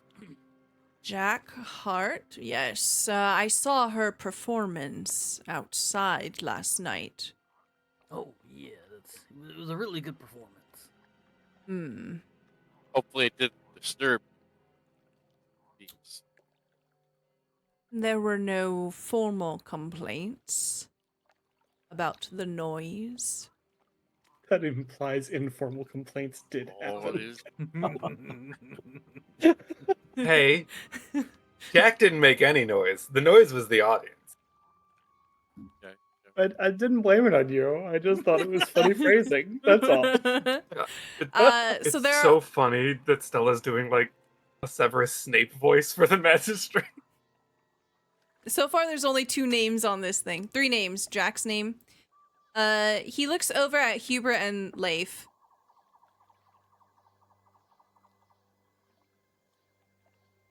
And company. I'm inconsequential. He'll Hubert Hootenanny. Hubert. Hootenanny. and then Leon will go leave and I don't remember your last name, sorry. But Leon knows the last name. I don't remember. Leaf. Leon, do you say... Leaf Woodshaper. Leaf Woodshaper. You see a brow cock over at you, Leif, but he doesn't know shit. He writes down Leif Woodshaper. It is written on the paper. I think Hubert said shaver, which is incorrect, and that's Shaper. highly desired. Wood shape with an S and a P. They're just arguing over how the name is spelled in the background. You see him scratch it out, write it as wood shaver, and then scratch it out and write it as wood shaper again. I just love at the beginning of the session when GeekDice introduced his character, he said, yeah, has some weird shit that happened in Alderheart, you know, kind of exiled. And the party's like, yeah, that's his name. Make sure you get it right. This is It's a good thing. It's probably a bad thing that the one person who would have cared about that isn't there. Yeah, I was gonna say, I don't remember once he ever telling Leon anything about it, so he doesn't know anymore. So the magistrate writes down Leif's name correctly and then offers the paper to Leif. Do not lose this. If you do, then unfortunately, you will have to go through typical procedures to seek the council. I give the paper to Ratchet. Yeah, I just added to the other one. The party dad. As someone who hasn't really gone through too many important people, Bureaucratic processes. Yes, that one. Yes, thank you. Sorry. Bureaucratic processes. Would it be still the normal way? We'd give it to someone up front, or is this like a paper that lets us go into some place that's different or special or whatever? I suggest you seek an audience with the magistrate of Alderheart. I imagine that they can set you on the proper course. Okay. Thank you. I'm a little new to that, so okay. I just want to make sure we're going the right way about this. And for your troubles and your discretion, which is much appreciated, he opens a drawer, pulls out a sack of gold, and drops it on the desk, pushing it towards the group. I guess if no one else is jumping at it, Leanne will grab it and shake it a little, and Okay. he will thank you. Thank you. And if you ever need more work while you're in the Reach, please don't be strangers. Yeah, So no, you roger shake that. it, and it's going to be the equivalent of 5 gold for each of you. So 1, 2, 3, 4, 5. 25 gold. Mhm. What about Eliza? No.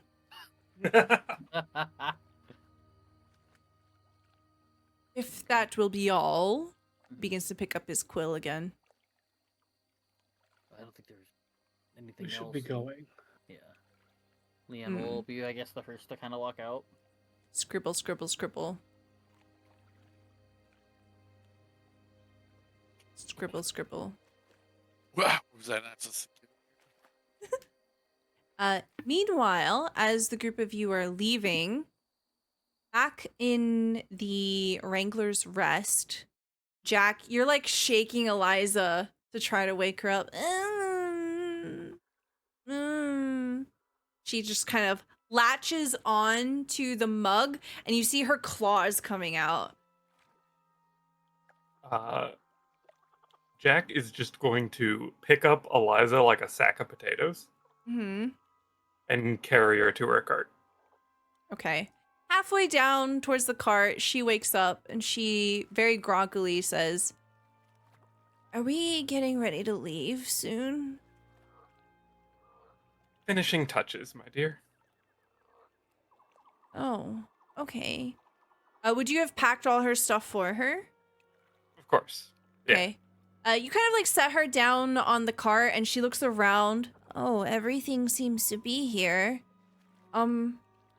Hey, and she grabs at your wrist. Thank you for taking care of me.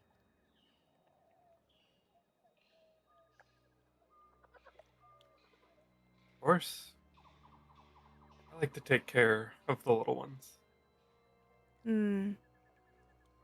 It's been really difficult out here the last few years. With bandits going around and monsters running amok. It's nice to unwind. It's kind of a luxury these days. I had a good time last night.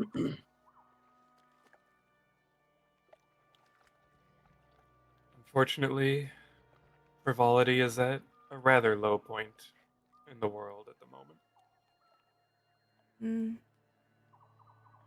I imagine it's not going to be very fun when I get to Alderheart. I have a lot of work I need to do.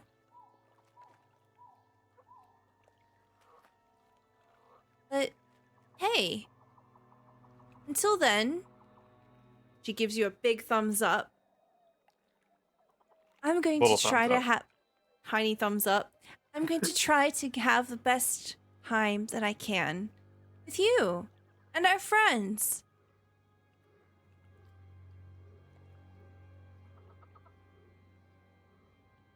Jack will crouch down so that they're eye level with Eliza. She has these huge. Hold on. You don't understand. I know the picture. Hold don't on, we need. This is understand. important. This is We important. need this art. This art is amazing. It really is though. She has these huge saucer-like eyes, gold and emerald, that look up at you. Yeah? Responsibility and ambition are important, all-consuming thing. And Jack will hold a hand out to Eliza. Whenever you need a break or a moment of fun, I will always be there. Yeah, and she grabs your hand and shakes it. Me too. You have drawn the knight. That's not the knight card. You have drawn the knight card. I knew it. I'm kidding. The throne Woo! card. Eliza will be there for you until her death. Hell yeah. I'm very, very happy someone had a night with Eliza. Look, odds were someone in this group had a night card. Mm-hmm. We got enough cards waiting in the wings. Mm-hmm. Speaking of which, if you want to add more cards to help influence the narrative, Yeah, do the thing. Give Stella monies. So your night card And- is Eliza. and much more story plots. Yep. Okay. Mhm. So she shakes your hand and then leans back. Oh, I am just going to close my eyes for a little bit.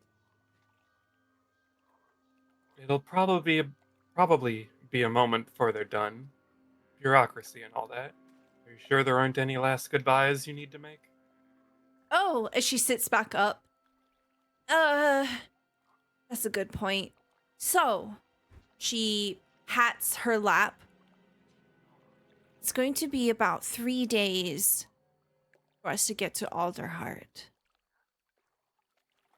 It's really important that everyone stocks up on food and supplies that they're going to need.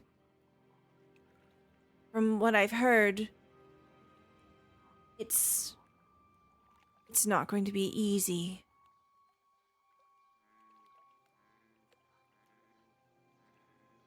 You see that her ears droop down a little bit. Thank you, Jake, for the draw from the deck of many things. Go ahead and tell me 4V. Okay. Heck E. yeah. Tell me what Oh yeah, it's Jake Jet. wants to refresh my night card. I guess it technically is in the deck. Okay. We technically didn't Yeah. have any cards. Yeah. Okay. Okay, it's back in the deck. All right, hold on. I gotta wait for it to be primed. Can I use my charlatan dice to pick which card I want? No, All right, stop. it's not the night card. How would that help? Because you get to pick what it lands on, but then you're just It landed picking on the as night though card. You were picking. I rolled the die. It landed on the night card. Thanks, Jake. Okay. She says her ears flatten.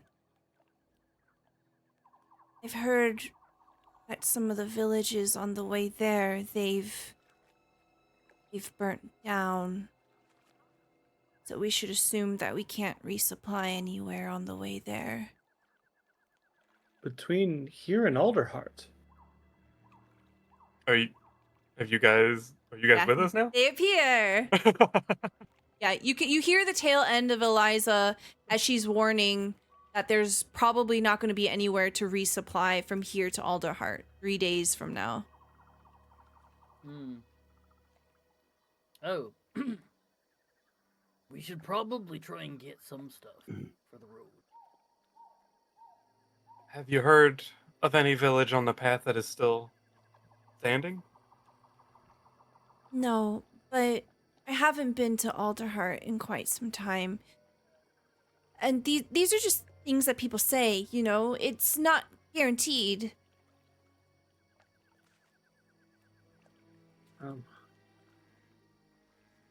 Are the market stalls opening up now? You do see them opening up around you, and you can see that the pickings are pretty slim. There's not a lot here. There's essentially like food and like needles and thread and just kind of small stuff. No like weapons Liza. or... Yeah?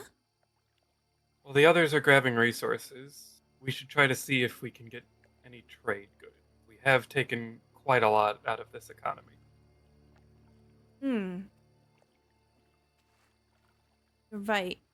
And as you say that, the camera kind of like pans out just a little bit to get a full body shot. She's sitting on the cart and she has like this humongous bag of gold attached to her hip Heck yes, she does. because she sold everything in her cart. About to just destroy this economy if we just walk out.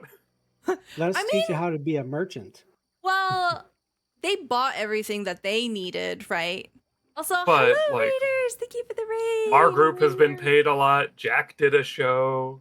Oh, speaking of which, Leon at some point when we were walking or whatever the case would have distributed the gold to everyone Mhm. who had it, and then he'll go up to Jack because Jack wasn't there, and we were given 5 gold pieces each for what we did with the witch. So Jack takes a bite out of one of the coins with her gold fang. It tastes like gold. And then Darn it, also- it's chocolate. Oh, the chocolate. Would have been Also- so funny though. By the way, the story apparently now, as he looks over to Hubert and then looks back at Jack, apparently now is that the witch is dead. Wow, this raid that just came in, they stole all of our cheese, y'all. Not What? the cheese! They raided We're- our We're about to go traveling, and there are no shops We need between There's here and no our destination. shops. How are we gonna live? No. Mushroom? Good thing none of Shrooms? us picked a mouse. Welcome in. We're playing Humblewood, so we're all playing these. You can see the art up in the corner. These forest folk. Can they see Eliza's art? Oh, you want to see Eliza's art? This is the NPC they're It is talking the to best right art. now. Yeah. Where is it? Well, let us hope that I still have it up Then does from when not you put it make up the her- first time. So good. let us hope that Susan does not make her appearance now. I hope not either. Wasn't my idea to say that she wasn't around anymore, but you know. But anyway, you got your gold. I want to make sure you got your gold before we left. And if memory serves me correctly, the inn we were staying at makes like rations and stuff, right? Because we at one point we got like Yes. warm rations, like some So I think before we leave, Liam will definitely want to put in an order for some of those, enough to keep, for some. An days. excellent choice. Hmm. 6 people for 3 days worth of rations. Yeah. Okay. She'll essentially bundle it all up for you, and she makes these as high quality rations. They use fresh ingredients. Freshly like preserved and all of that. Mhm. So they'll last for a while. We'll say for 6 people, 3 days. It'll be a total of 3 gold. Okay. So, he'll do the 3. You know what? I'm gonna do. That's what I'm gonna do. So it's 3 gold. I'm gonna hand the 3 gold over, out of the 5 gold I was gonna get, and then I'll say thank you so much for your hospitality. It's meant the world to us. And he'll hand the 2 other gold he got from the 5 as like a tip. The bartender holds them to her chest and she says, "Oh, thank you so much for your generosity. I really hope that you make it to where you've got to go and you come back sometime." I don't think I'd want to not come back. I really like the food and hospitality here. Real nice place. That's mighty fine of you. Thank you. Well, anytime you're in town, there's a bed for all of you. Oh, multiple beds. A room for all of you. You don't have to share the same bed. One giant bed. One giant bed. He didn't tell you about the unibed. The unibed. Oh, that one's extra, sorry. Alright, I don't think I'd want it anyway. Safe travels. May the Amaranthine watch over you. Alright, so you have food. And then, So Jack and Eliza would try to pick up trade goods, okay, sell at Alderheart. gotcha. Okay. So the trade goods available here are going to be more of like swamp materials that can be taken and perhaps sold in the city. So essentially we're going to have, we'll have 3 varieties of mushrooms. We'll have 2 varieties of slime. I'm spelling this wrong, but that's okay. Booshrew Sly. 2 jars of many tiny frogs. Ooh, that's a Many good trade tiny good. frogs. A small bag of swamp rocks. And a suspicious black box that is leaking a purple fluid that the person who sold it to the group said, "Do not open this unless you are in a contained room." There you go. So those are all the goods that you managed to secure. This will take some Nice. time, so it is now no longer morning, it is now afternoon. I feel like someone's gonna immediately open that. I was about to say, I wonder how long it's going to take for that box to get open. Yeah. And how do you sell it? Yeah. Carefully. Hey, they just sold it. Yeah. Eliza's like, yeah, and just like throws money at them. Check it onto the I think cart. that was the one that Jack went straight for, as Jack has been just collecting random crap this whole time. Goodness gravy. All right. I think we're finished with our preparations. Mm-hmm. How much gold was that, Stella? Or is that all coming out of That's all Eliza's? coming out of Eliza's, because Eliza's gonna sell it. She says at one point, wow, you're really helpful. It's so nice that you're doing all this for free. You know, typically, in my line of work, we hire apprentices, but this is really nice. You're so generous. Jack lets out a bit of a belly laugh at that. Says, I don't really have any interest in being a merchant. No. Well, I'll be enough merchant for the both of us. How about that? And so, party begins to set off towards On the road Alderheart. again. On the road. Adventure. I'm noticing a lot of forests. So it's going to take about 3 days for the group to make it towards Alderheart. One of you has to pull the cart. I That's think Leon. Hubert I was will gonna pull say- the cart. I was gonna say Leon. I think pulled the cart last time. He'd be fine doing it again. Okay. Well, it'll be 3 days, so it'll be a good idea for Rotate. Hubert and Leon to rotate. Yeah. Well, yeah. But he's willing to do some of it or whatever. Okay. We'll say for the beginning part of this journey that Hubert will be currently drawing it. Who wants to lead the group? I'll be leading with my bandit roots. Okay, so Yeah. Jack, you will know from your bandit roots that this is a double-edged sword. Though the So I bandit think roots, instead of going for the increased speed, Jack is going to avoid the active routes that she remembers. okay. So using the bandit route information as information of where to avoid. Right. Now, especially since we've heard that villages have been burned down on the path here. Okay. As you begin to set off, give me a survival check, Jack. Nat Wow. 2024, baby. Dang. Okay. Amazing. Jack's good at this. Okay, amazing. So essentially, we will have to march and make our way northeast. What is everyone just basically kind of doing as we're traveling? So we have Hubert and Leon taking turns on pulling the cart. Jack is generally pointing us in the direction we need to go. Leif, what do you want to focus on? As Leif is often wont to do, Leif is looking for seeds, looking for flowers, looking for plants, aiming to collect seeds. Roll me survival. I don't make fake illusion seeds this time to mess with you. I don't do fake arcana checks to detect that.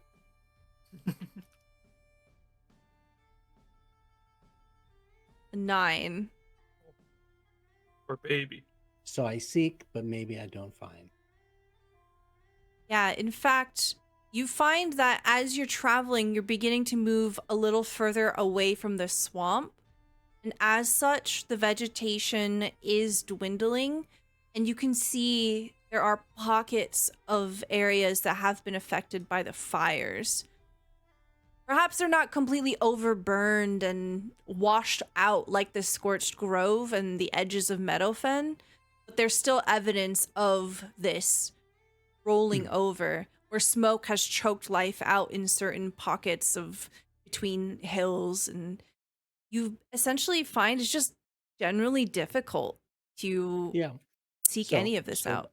I adjust then and try to identify things that are thriving despite the fire, Mhm. and then seek their seeds. Okay. We'll do that check in a little bit.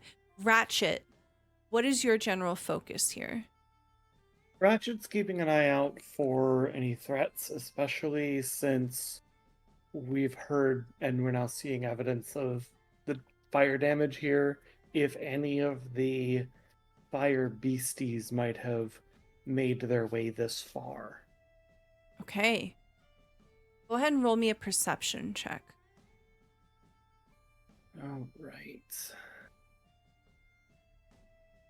Perception. Oh yes, I'm pretty good at that. 17. Very good. With a 17, you do in fact see evidence of more recent fire damage. You can see that some nearby trees, this is about 3-4 hours into the travel now. Jack has done a very good job of avoiding the main road, avoiding any bandit routes, and you've been mostly alone, save for the occasional wild creature or two. You spot something as we're traveling along. The forest here in particular has a sort of ashy scent to the breeze. And you can see spots on trees and nearby foliage that have been burnt and scorched. Noticeably, you see up ahead a clearing in the forest.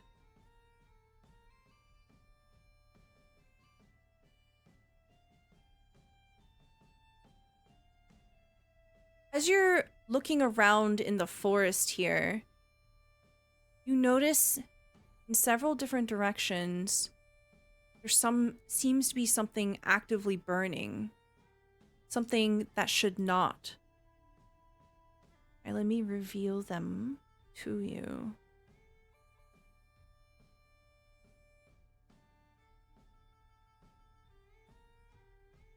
You're able to pick them out from a distance and they don't seem to notice you quite yet. You see these small creatures that are literally made out of fire. They are very squat beings, maybe only about a foot or two tall, and they appear to be made out of pure fire, currently reaching out to try to ignite some of the forest here. Go ahead and roll me either a nature or history check. All right. Nature or history? Which one am I good at? Better at nature. The 14.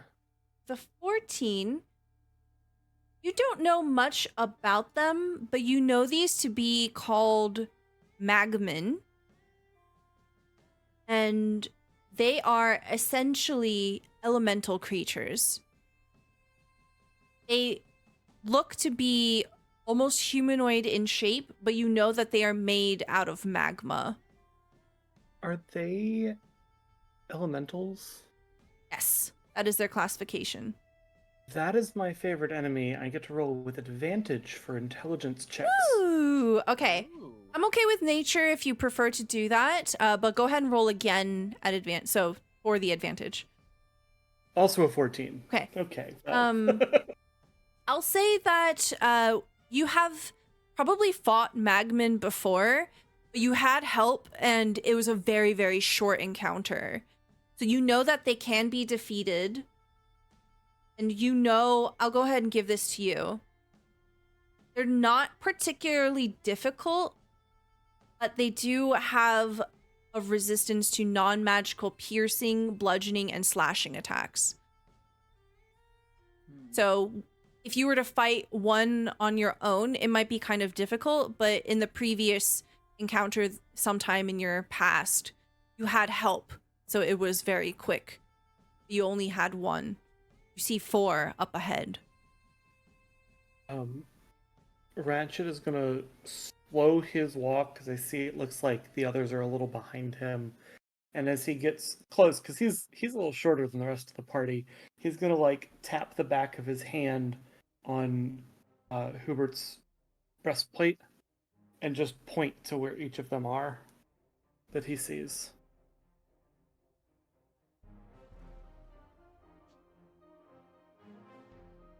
So Hubert, you are made aware of where the monsters are.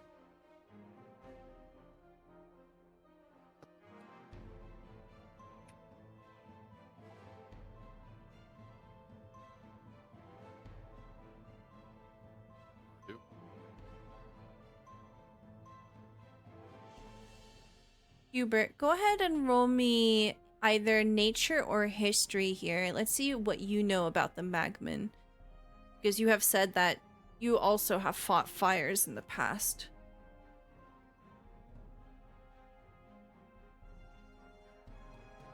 Nature. Okay, 16. So same thing that I told Ratchet. You know that they are resistant to bludgeoning, piercing, slashing, non-magical attacks. You also know that when one dies, it explodes.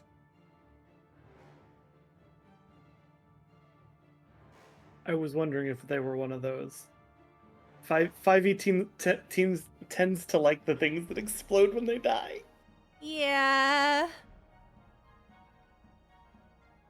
So, Hubert, do you want to share this information? Ratchet has made you aware that these are around, but the other party members don't know yet. Look alive, friends. We are dealing with enemies that have a very explosive temper.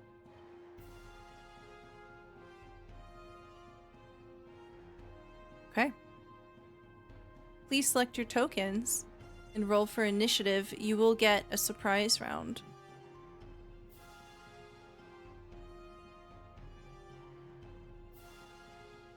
Ooh, 9, that's okay. Not great. Is this the part where we all sing them a lullaby? If you want, Mm-hmm. it's always an option. I have a suspicion we'll be sending mixed messages if one of us does that. And then, Hubert, please select your token and roll initiative whenever you get a chance. 2, 4. Is Eliza gonna help? Eliza's very drunk. No, Eliza's not gonna help. No. She's just gonna get in the way. Okay. Eliza has 4 hit points. She's not gonna get in the way. Please no. All right. Top of the turn order is Jack. Hubert has made everyone aware of these potentially explosive creatures.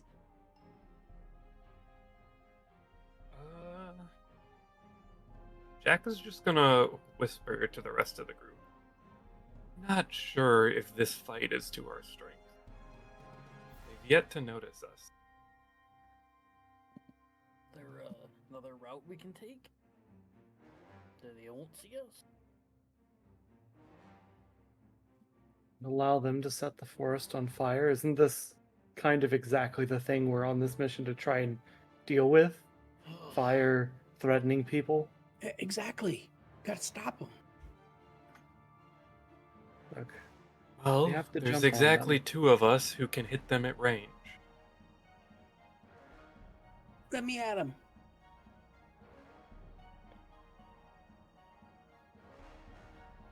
Those who can hit close up, hit them hard, and move to the next one. Let those of us who can do range finish them off once you're safe. Okay. See Eliza hunker down and hide behind a barrel. Good luck, you guys. Jack, what would you like to do?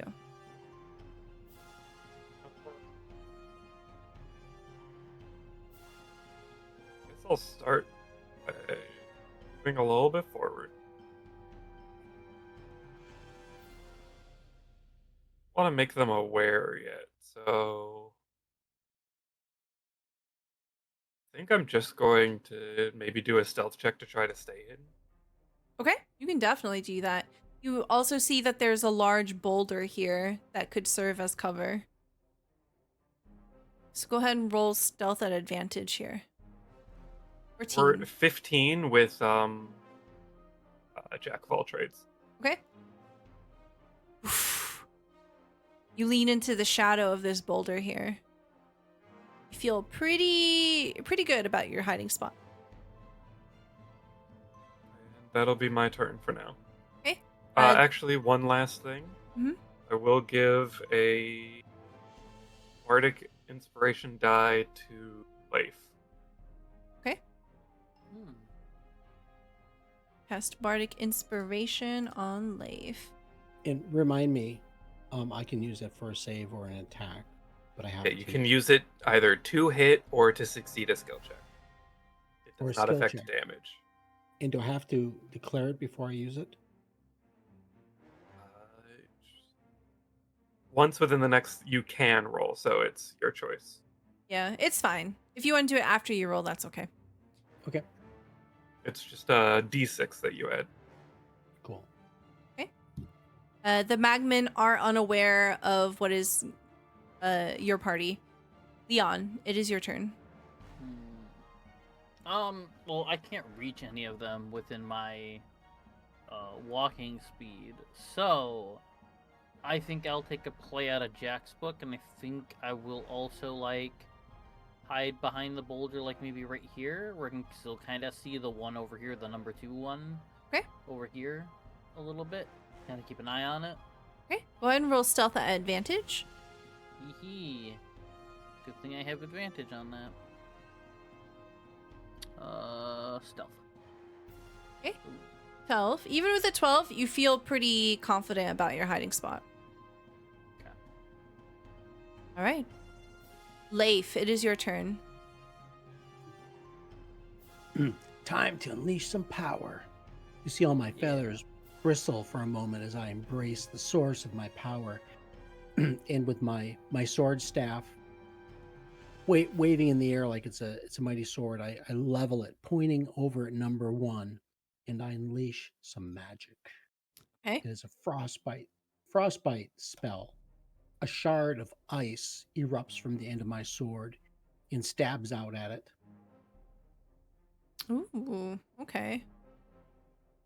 DC 14 con save, Okay. or It take 3 is cold damage. 45 away from you. Constitution save. Roll a nat 1 into a 2, so it fails. So I cause a numbing frost to form on the creature within range. Must make a con save or take die 6 cold damage. And it has disadvantage on the next weapon attack roll it makes before the end of its next turn. So that Nice. is 3 points of cold. Okay. You hear a crashing of ice as it smashes into this magman here. It hits it in the side of its body, and you can see that it breaks this sort of igneous rock shell that forms on the outer bit of its body, and magma begins to leak out. It goes, ah! It turns around in your direction, made aware of the party now. That's my turn. Actually, I've got a bonus action. I'm gonna cast Shillelagh, which makes my wooden sword staff grow to be longer. Does more damage. Okay, very good. Ratchet, it is. Oh, did you want to move at all? Nope. Okay. Ratchet, it's your turn. I'm going to. We've now attacked number 1. Okay. I'm gonna make a.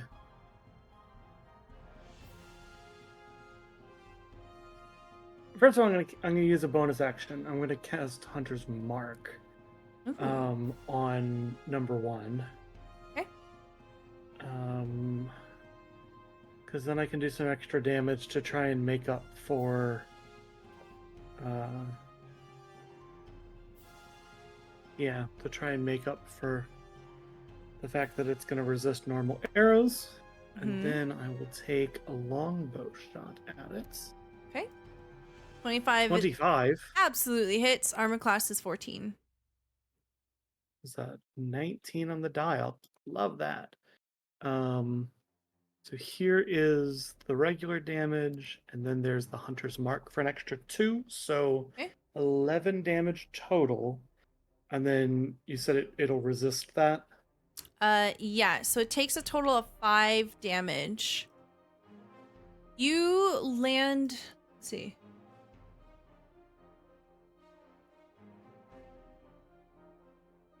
What does it look like when it explodes on this arrow? I think very much in the same vein of the ice already being used, as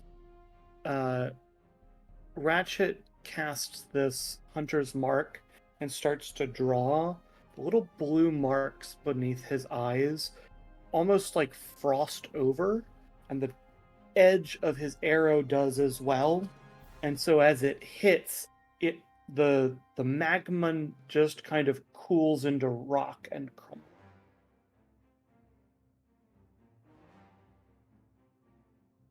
Does this work? Ooh.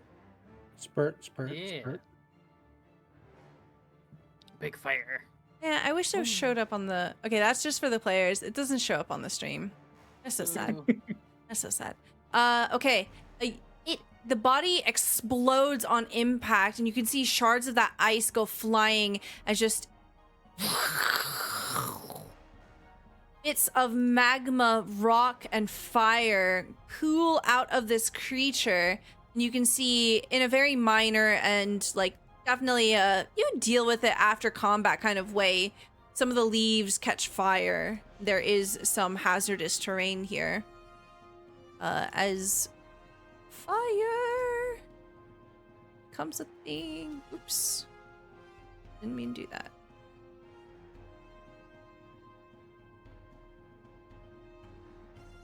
There you go. There's a small fire setting up there. Okay, do you want to move at all? No, I'm happy where I am. Okay. Hubert, it's your turn.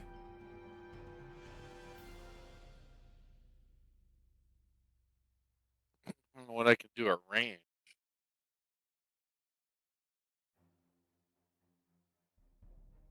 With the explosion, the other 3 whip their heads around.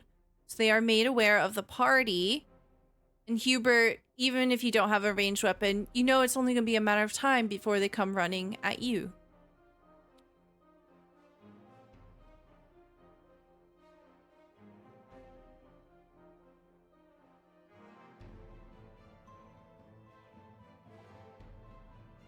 I miss when we had cheese. I know. If people hadn't taken our cheese, none of this would be happening. Yeah, you could just throw cheese at the magman. We could be having That's how fondue you right make now. Fondue. Fondue.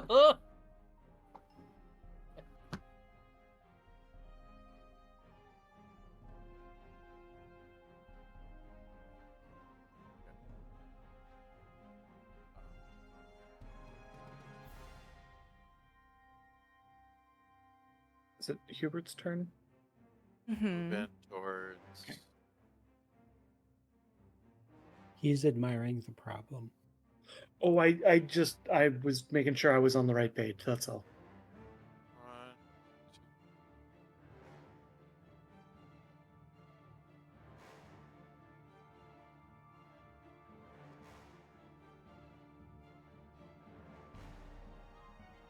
1, 2.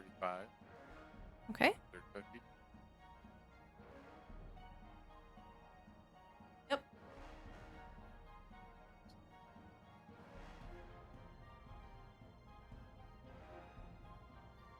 Move up to here and throw a javelin. Throw a javelin. Okay. Go ahead and make an attack roll. You have to beat a 14.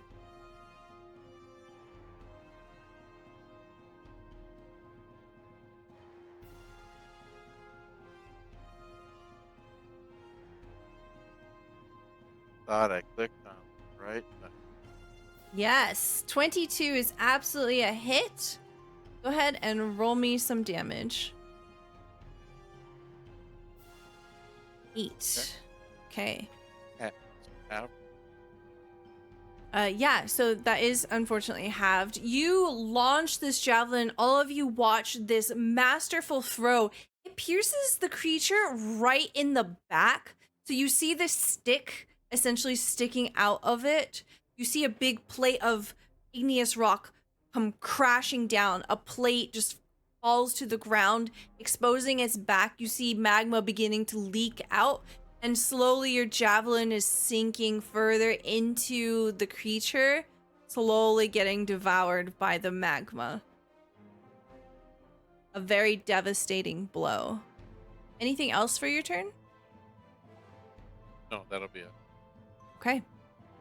Back at the top of the turn order, we have Jack. It makes a sound.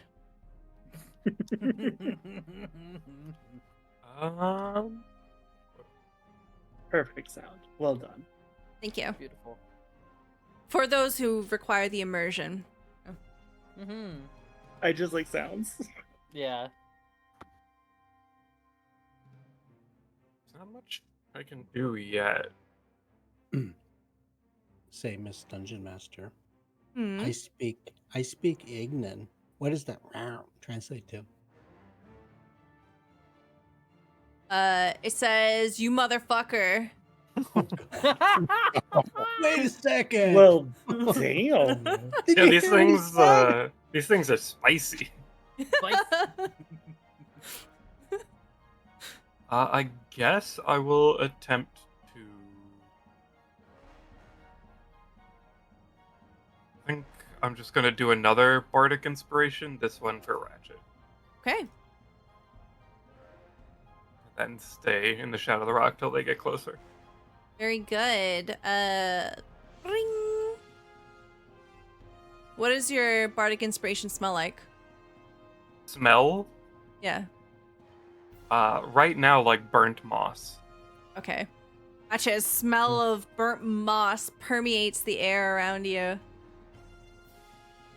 It is now the Magman's turn. 5, Yay. 10, 15, 20, 25, 30. 5, 10, 15, 20, 25. This one comes. You see this. It runs like a toddler, right? And it's got these like clawed hands and feet. And it goes like. It just charges right up to Ratchet. That is its turn, unfortunately. Maybe?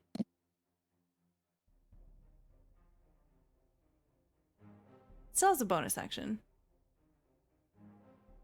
With its bonus action, as it's running up, it will set itself ablaze. So you see, whoosh, it immediately becomes engulfed, immolated within fire.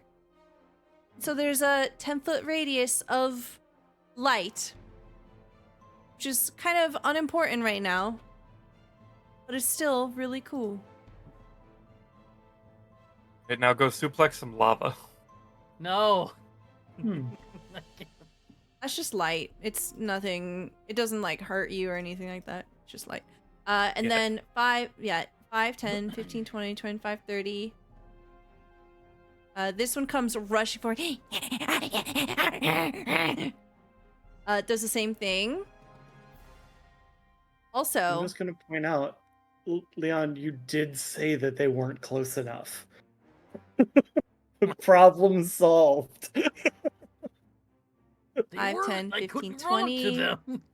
This one also runs up, but it will have an attack here.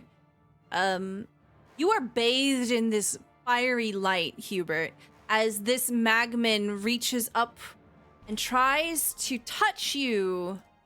Bad touch. 14. Does a 14 hit? Oh, warm tidings, good friends. No. You're just like, you're like, no, Warm bad tidings. touch. This claw comes reaching up towards 16. you.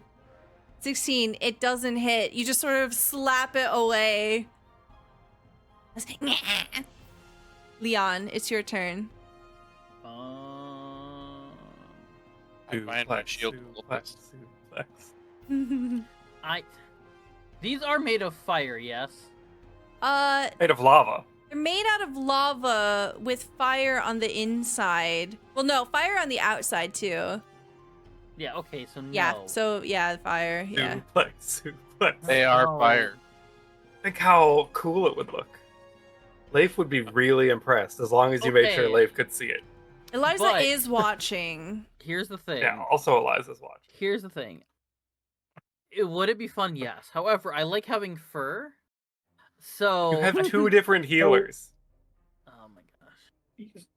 So you would risk a attack of opportunity, but technically in 5e you can do part of your movement, attack, and then finish your movement. So you can actually run up to one, pummel it, and then back away. Yeah.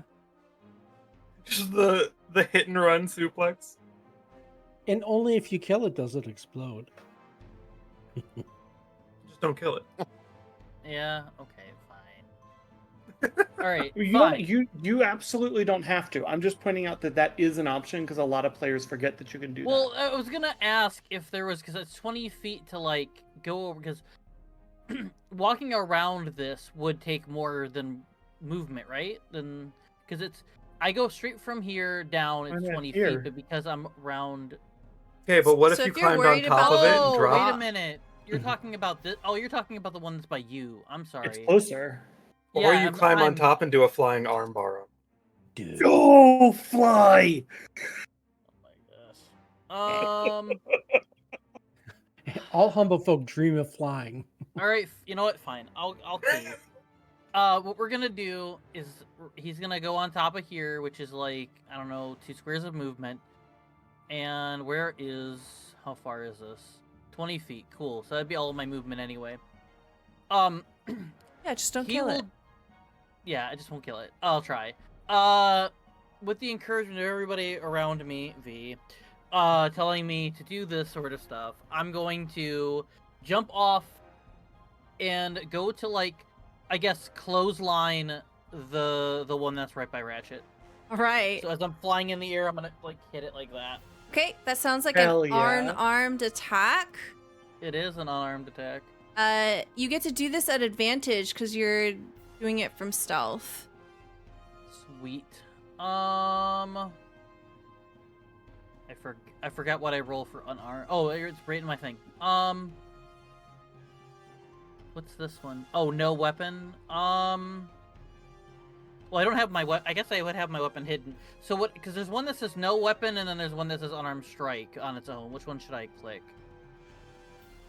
Are they I think different? no weapon is supposed to be your improvised. Oh, Oh, that's maybe okay. true. Okay, so then I'll just do the regular unarmed then. All right. Okay. That's a hit. 23. You hit Okay. it. Heck yeah. Glorious. Okay. Nice. You do You're 8 gonna kill it and bludgeoning blow up. damage.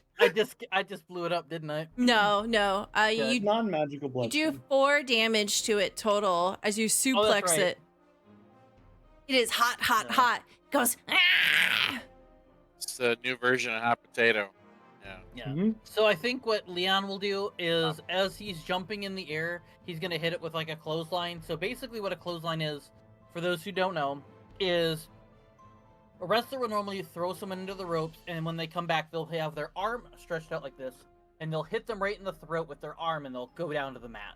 So in this particular instance, what I'm gonna do is I'm gonna jump up, and I'm gonna hit the thing right in like the head area, like the side of the head.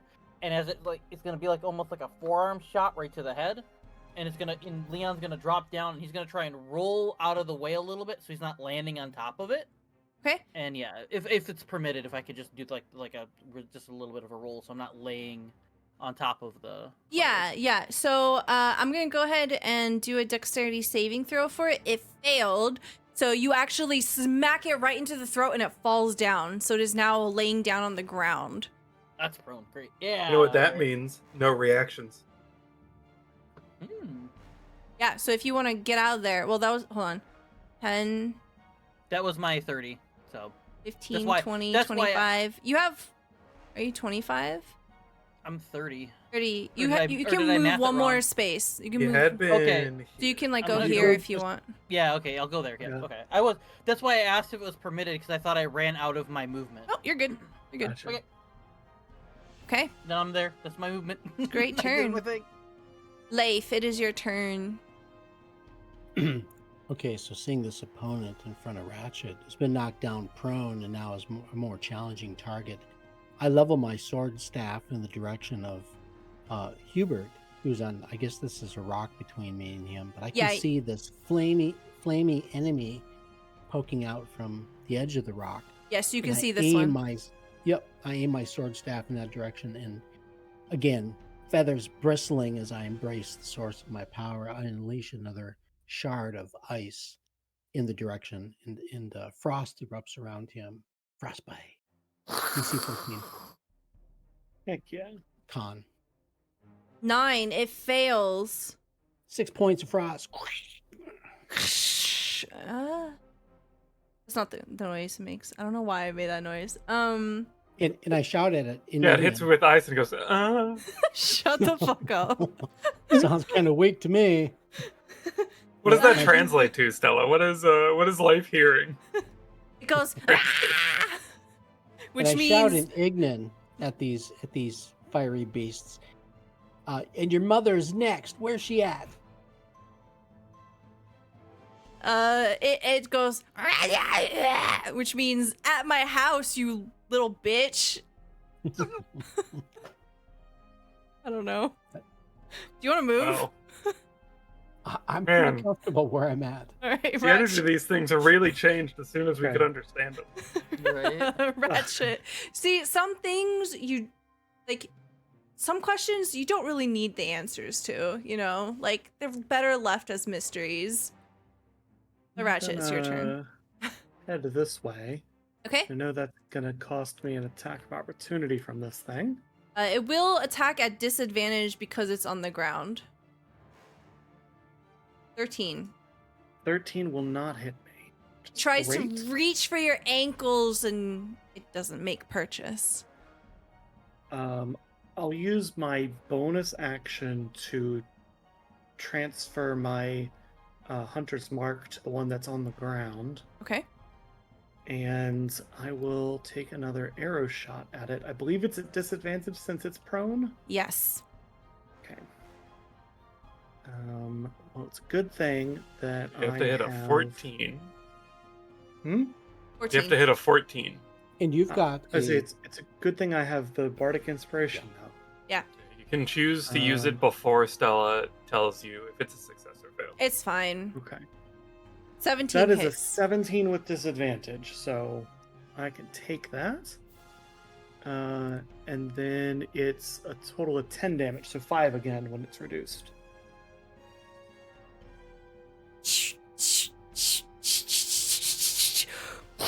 It explodes Heck yeah. in a 10-foot radius. Zombie, I need you Uh-oh. to make a dexterity saving throw. Of course. Dexterity. Only an 11, that's not bad. There you go. Meets Yeah, I beats. did it. I just did it. Excellent. You take half damage with a success. Good thing you were already Yay. rolling. Take Yeah, I know. 9 fire damage as this thing explodes. Is it half of the 9? Yeah, Okay. 4. my Well, I bad. heard you say half Yeah, damage. no, I just you're wanted to correct. make You're sure. so it's 4 damage. You take 4 Yeah, damage. you take 18 fire damage. No! We already cut it in half. 27 fire damage. What? Ow! Well, then I'm down if it's 27 fire damage. Hopefully this teaches you to not suplex lava. Yeah, I know. I shouldn't listen to V. I keep forgetting that rule. You do the flying turnbuckle move right under his neck onto a fire guy. Well, you know. Hubert, it is your turn. Let's see. So the number 2 is the one that I threw the javelin at, correct? Yes, your javelin is Oh, still sticking out of this guy. So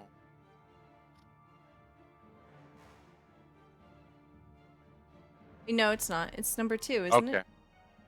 Yeah. Yeah, it's number 2. What I'm gonna do is gonna.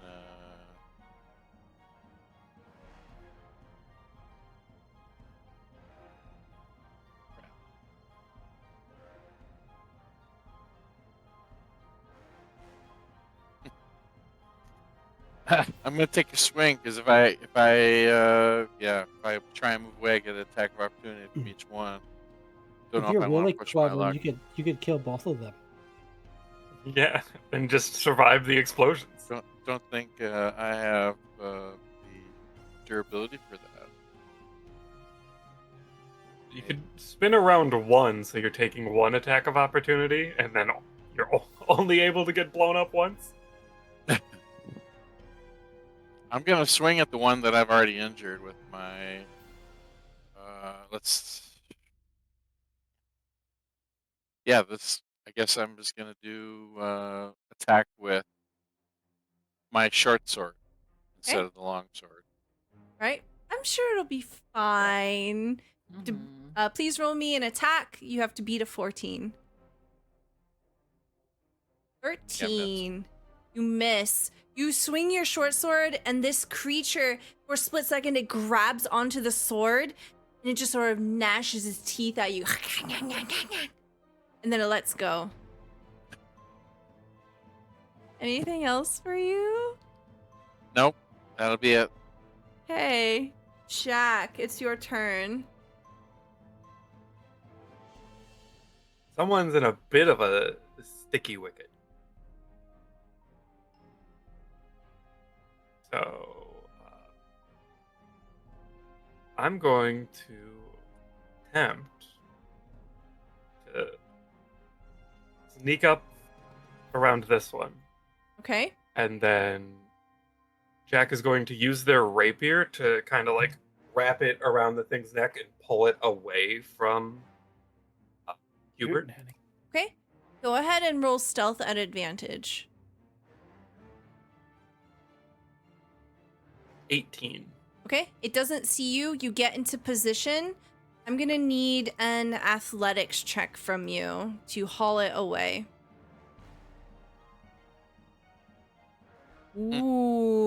Ooh. You have to beat an 18.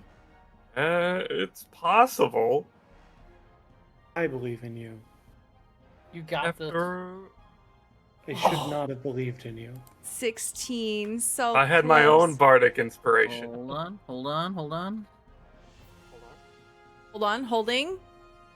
Hey, do you want to use a blessing? Yeah, sure. Yeah. Okay, go ahead and roll Sure. again. Alright, athletics again. Zombie, I need all your good luck today. I might have given it all to Stella. 18, No, it let's isn't. go! That's Okay. an 18. Okay. My That's good luck fantastic. again. You pull the creature back. And that's my turn. Okay, it is effectively grappled right now.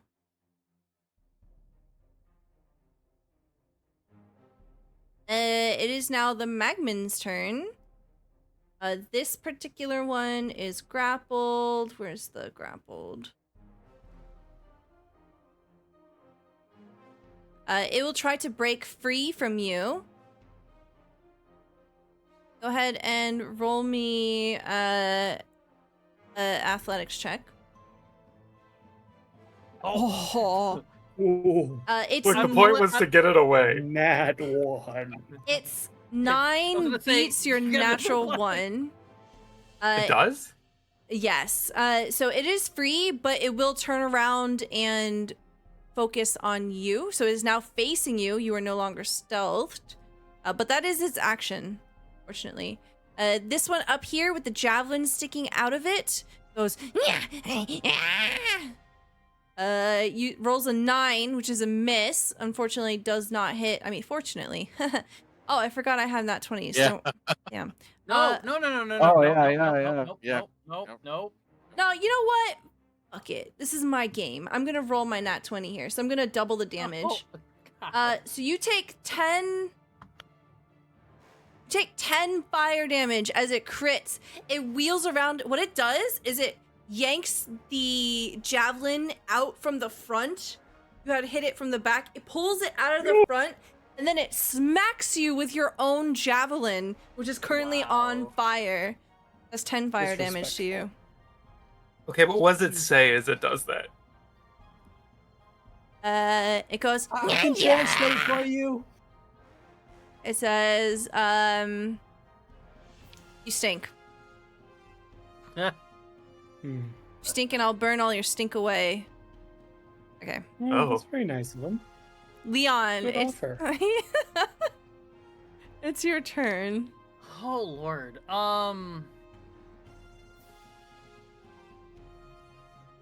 Okay. Damn. This time Leon's gonna walk up to the fourth one here. And he's learned his lesson. He's not gonna clothesline this time. He's going to use his warhammer, but he's gonna use it two-handed instead of just one-handed. Okay. Does a 16 hit? A 16 absolutely hits. About 6 bludgeoning damage. Okay. You're taking us both out. You're determined to get exploded on. Oh great. Wait, I think the thing's got a timer. I think the thing's got no. It explodes. I need dexterity saving. Dexterity saving See- throws. See, when the magman starts blinking red, you have to back up. Oh well. All right, so I'm learning. Oh no. That's a 5. Oh, goodness. that is a Leon. 25 plus 2 because it adds my intelligence modifier. Okay, so Leon damn takes it. full damage and Jack takes half damage. Yay. So Leon Oh. takes 11 damage. Jack takes 5 damage. Is Leon standing? Hold on, I'm gonna figure that out here in just a second. I think I am. Okay. Yeah, I'm still standing. Yep, I'm good. Oh, I jeez. mean, I'm not good, but I'm still standing. Stella, for effect, can I move back 5 feet like I got blasted away? No. Ah. Can I be in tremendous fire Nice. pain, Stella? Yes. Okay. You have express permission to do so.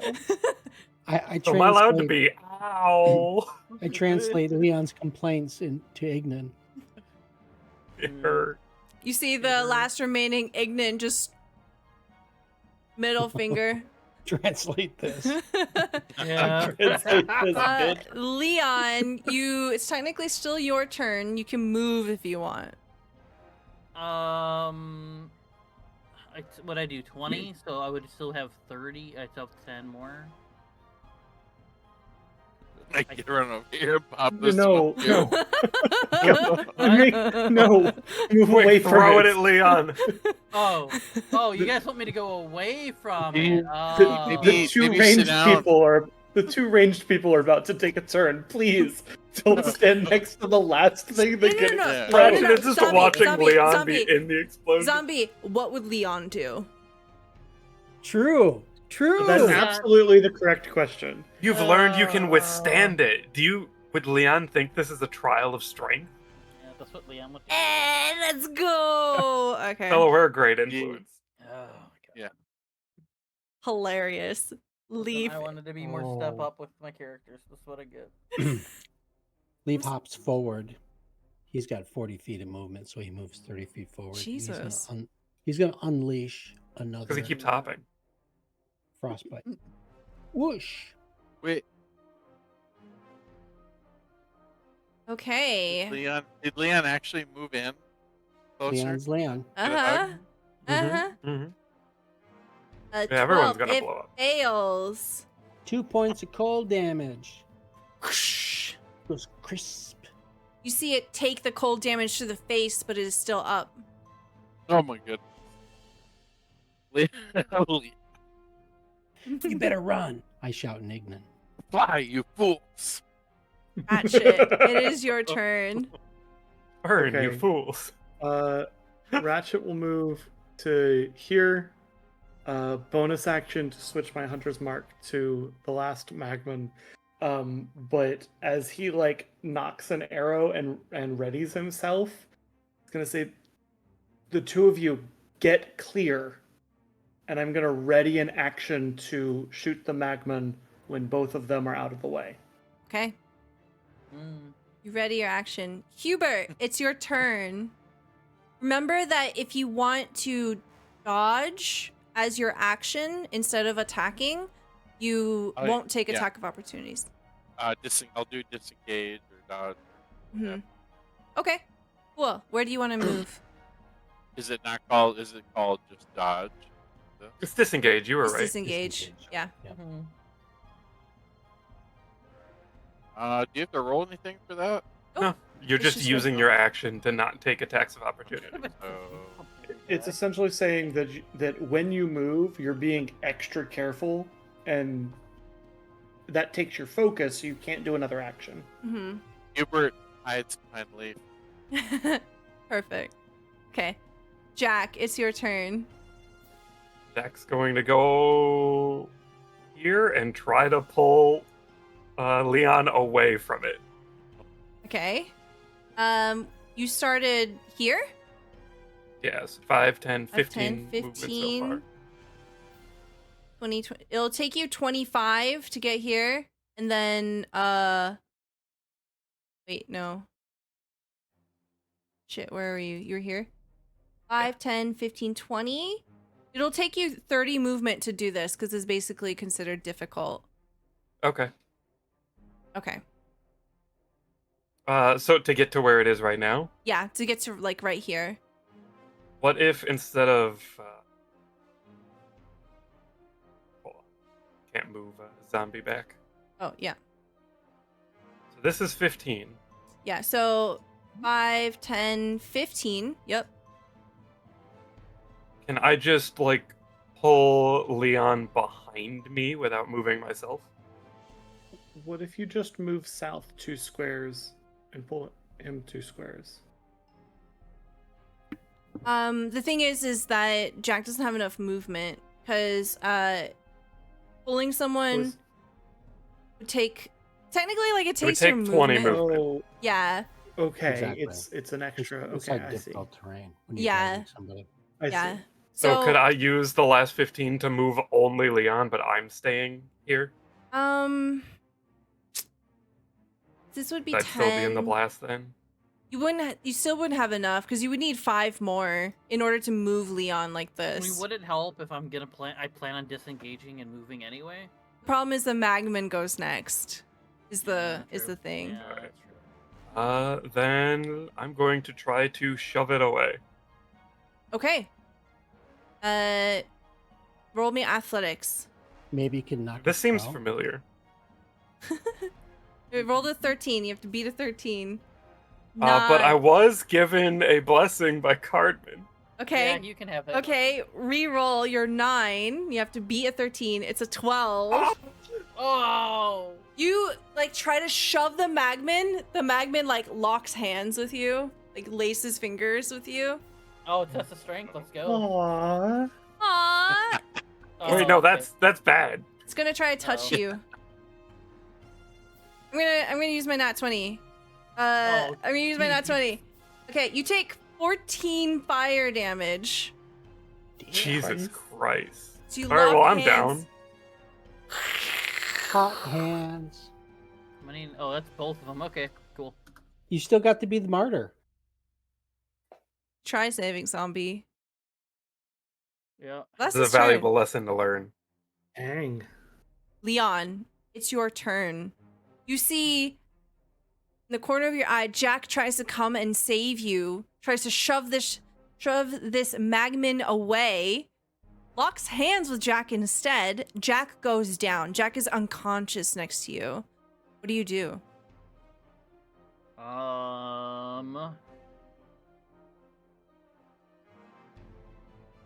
I kind of almost wanted to do something similar to what Jack is trying to do with me. Try to pull him out of the way. Pull her out of the way? Pull her out of the way. With me not having used any of my movement, would that help any? Would I be able to move her further? Yeah, so it would be Or- okay. 10, 20, 30. You could drag her like out here if you wanted, Yeah, that's exactly. but what I it would like will to do, yeah. incur an attack of opportunity. I mean, at this point, Leon is thinking more of making sure that the person he's been traveling with is okay versus his own health. Because Okay. it's like, he stands here, and the thing gets hit, he's gonna get engulfed with fire. If he goes away with this, it's gonna try to attack him. Either way, he's screwed.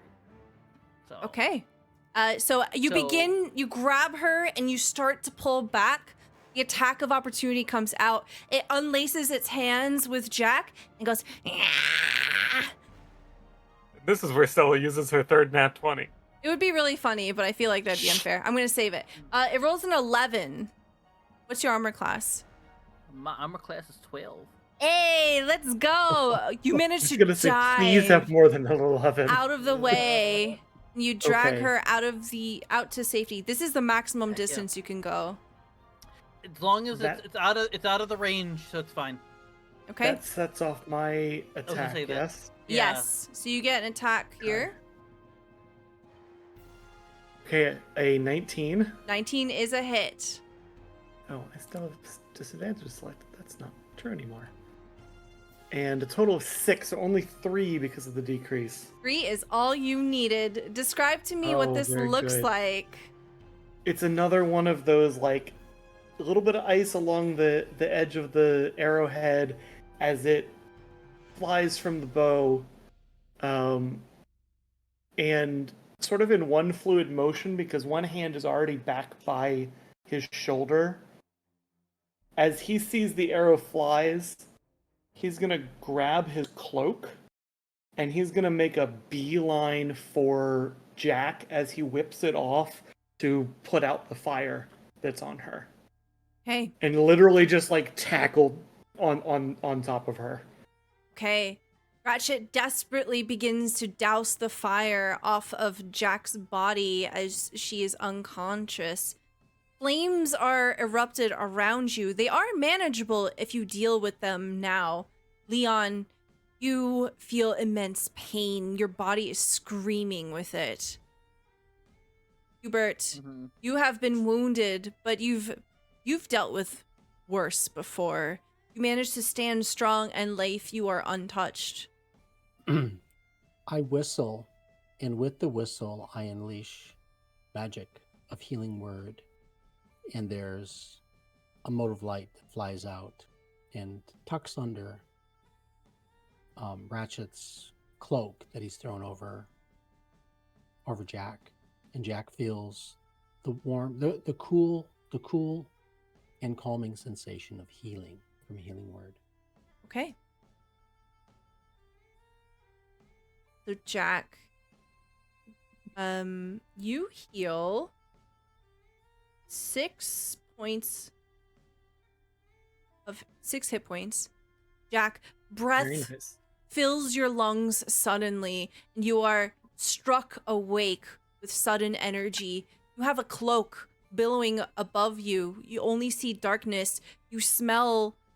What does Ratchet smell like? I think Ratchet smells like bark mostly, and the trees and the dirt, and especially here in this fight, probably a little bit like ash and soot.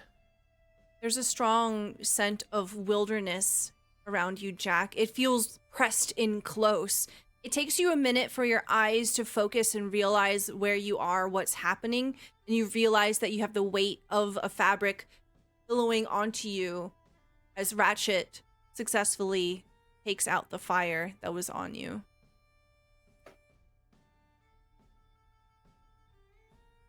Jack will very slowly sit up and take the cloak off of himself.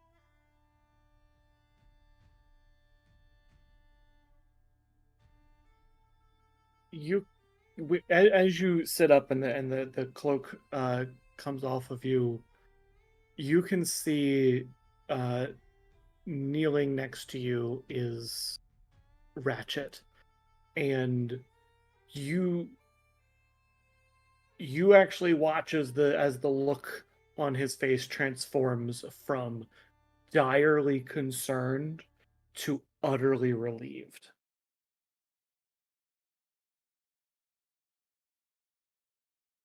Jack You made it.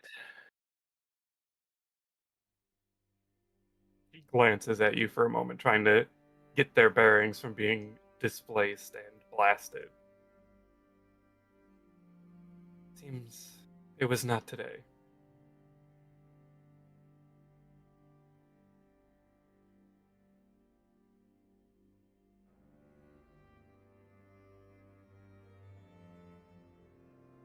And then they'll carefully start standing up, dust themselves off, and hold the cloak out to you.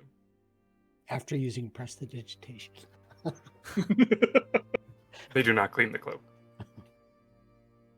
Oh, that was you. Okay. Yeah. I see. I'm the same. Okay, continue. Leon will also express, I'm glad that you're okay. I appreciate you trying to save me back there. Not too often I play with fire, and I got pretty burned.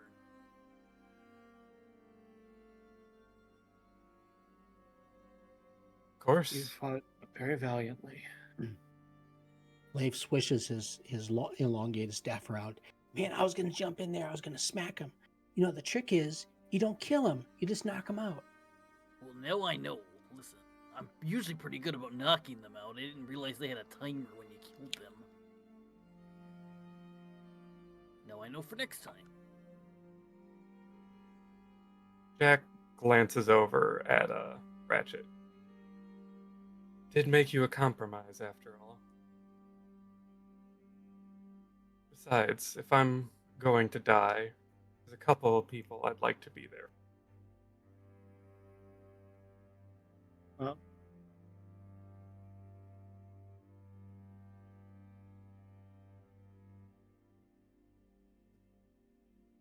know that your actions and valor are very duly noted.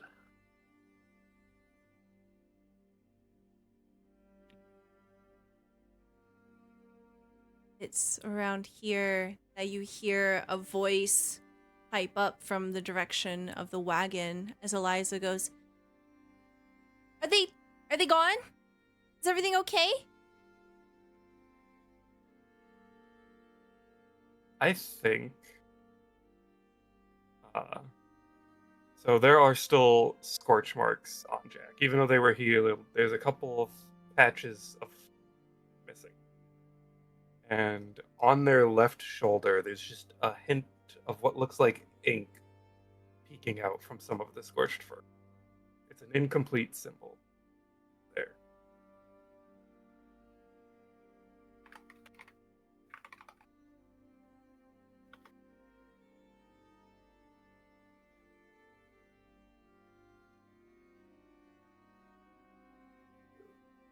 Do the others see this? Jack is too out of it to try to hide it at the moment. I imagine most of the party is looking in your direction, unless they've decided to look elsewhere. Nope, I'm looking. Okay. You see a mark? Tattoo, perhaps? On Jack's shoulder? Do we recognize the symbol? Well, do you recognize bandit markings? I don't know. Is that a history check? Leif would not know. You sweet spring summer child, you don't know. No, he's well studied. He's another brainiac. Yeah, well studied of the girls in his village. Wow. Oh, And the Takes best note way of to pick his all nose. The girls, The more- all the girls.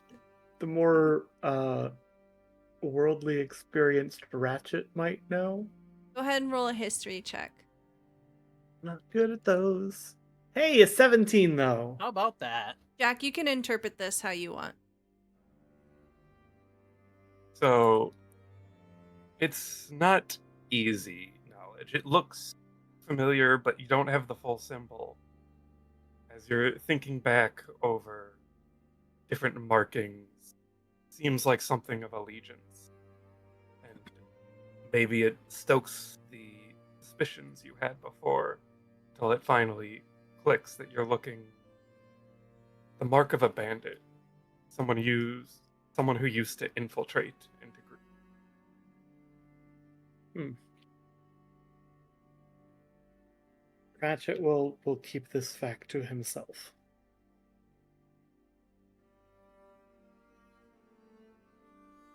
Eliza hops over and she begins to fuss over everyone, pulling on your clothes and checking your arms. Are you okay? Hubert, you're hurt. And she puts a band-aid on you. Doesn't do anything. Does it have like little cat paws on it? It's a Hello Kitty Band-Aid. Yes, it's Except Hello a Kitties It's a are real legally member of distinct society. Hello Yeah. Kitty Band-Aid. it's a legally distinct Greetings, it's a- kitten. Greetings, It's a kitten. Hello, it's a Not Hello greetings. Eliza Band-Aid. Hello, Eliza. Yeah, Hello, Eliza. Holiday greetings from Greeting Kitten. Hello, Eliza. Greeting, kitten. Yeah, Eliza has her own brand of band-aids for some reason. So she Yeah. basically puts her face on your injury here. We're Listen, you not can the sell first- band-aids to people. It's fine. We're not the first Easy money. escort party.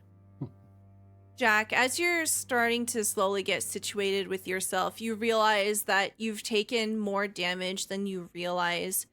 Something on your person will commemorate this moment where you tried to save somebody else, and Ratchet was there when you came back. You've drawn the Ruin card. Something in your backpack breaks, burns, is lost, is transformed. It's useless now. It'll help you remember this moment. You get to choose what Oh. that item is. So as Jack's standing up and they lean on for a moment. And there's a snap. And a leather belt falls out from Jack's large poofy tail. And attached to it is the rapier that is now melted and snapped in half.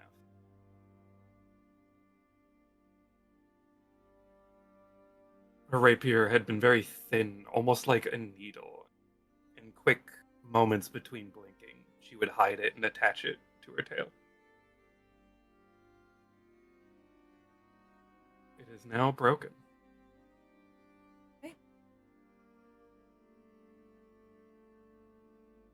Party spends some time to put out the rest of the fires. You go around as a unit to make sure that this part of the forest doesn't suffer anymore.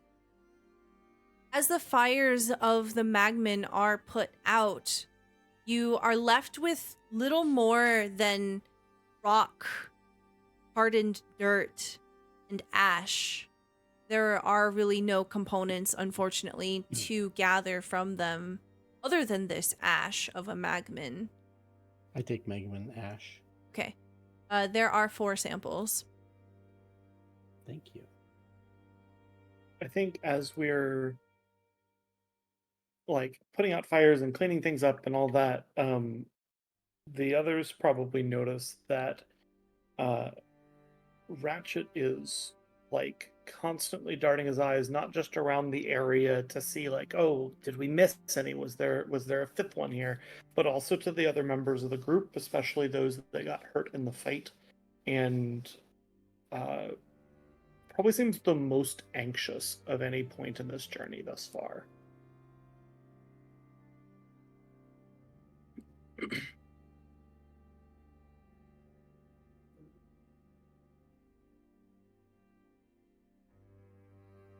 How does Leon look as you're going about cleaning?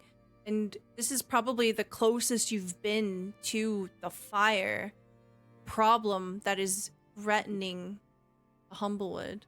Yeah, so I think Leon in his mind sort of just thought of this as like I don't know if he knows anything about fire spells per se, even though he's got the necklace now. But he sort of assumed that it was more of a people are like setting fires, like people are going out using matches or using some kind of means. He never really thought of it as like these creatures are what's causing all of this. So he's taking a little bit of that, like, okay, this is what we have to look out for. This is what we have to do. And he feels like he's got a little bit more knowledge about like what to kind of explain to the people in Alderheart when we get there. But at the same time, he's going around, he's trying his best to put out fires, but you can just see that he's just like very much in like a pain, like a twinge, kind of like before, but he almost seems a little bit more winded. As predicted, he has some burnt fur a little bit, so there's a little bit of the, if anyone were to get close to him, he's got kind of that like burned like fur smell. And so he's trying his best. And I think eventually he's just gonna probably like sit maybe against that boulder. Maybe he'll just like kind of sit and just take a breather by this boulder over here, and try to muster up as much strength as he can, because he sort of figures we'll be leaving at some point soon, and he wants to make sure he's got enough strength to carry some of that. He probably was close to, if not his turn, to grab the cart. So. How about Hubert? You have had history with bandits and fires in the past. This is a very close brush to main problem that has set you on this path. What's going on through Hubert's head right now?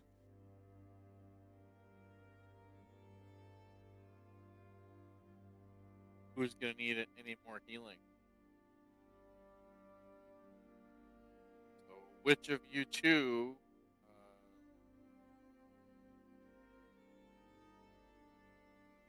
Leon looks like he's just a little more worse aware than.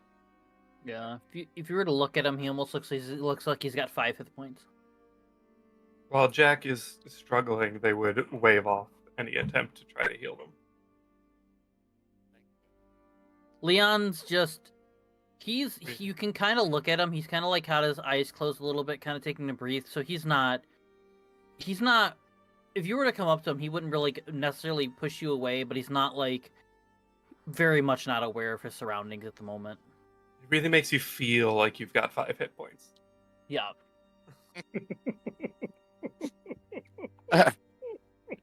Hubert's gonna do lay on hands. Gonna say, "Altus, peace be with you, friend." Does lay on hands for 3 points. Okay. As you begin to fuss over Leon, Eliza comes over for emotional support. She watches the two of you with big eyes, and after Hubert does all of the work, she also applies a bandage onto you as well. Nice. I like to imagine that the bandage catches some of the magic and glows slightly. Yeah. Because of the blue glow from Hubert's magic, 100%. Yep. Okay. Jack puts their hand on Ratchet's shoulder. He like jumps a little when you do it. Sorry. I think it's best for all if we take a short break.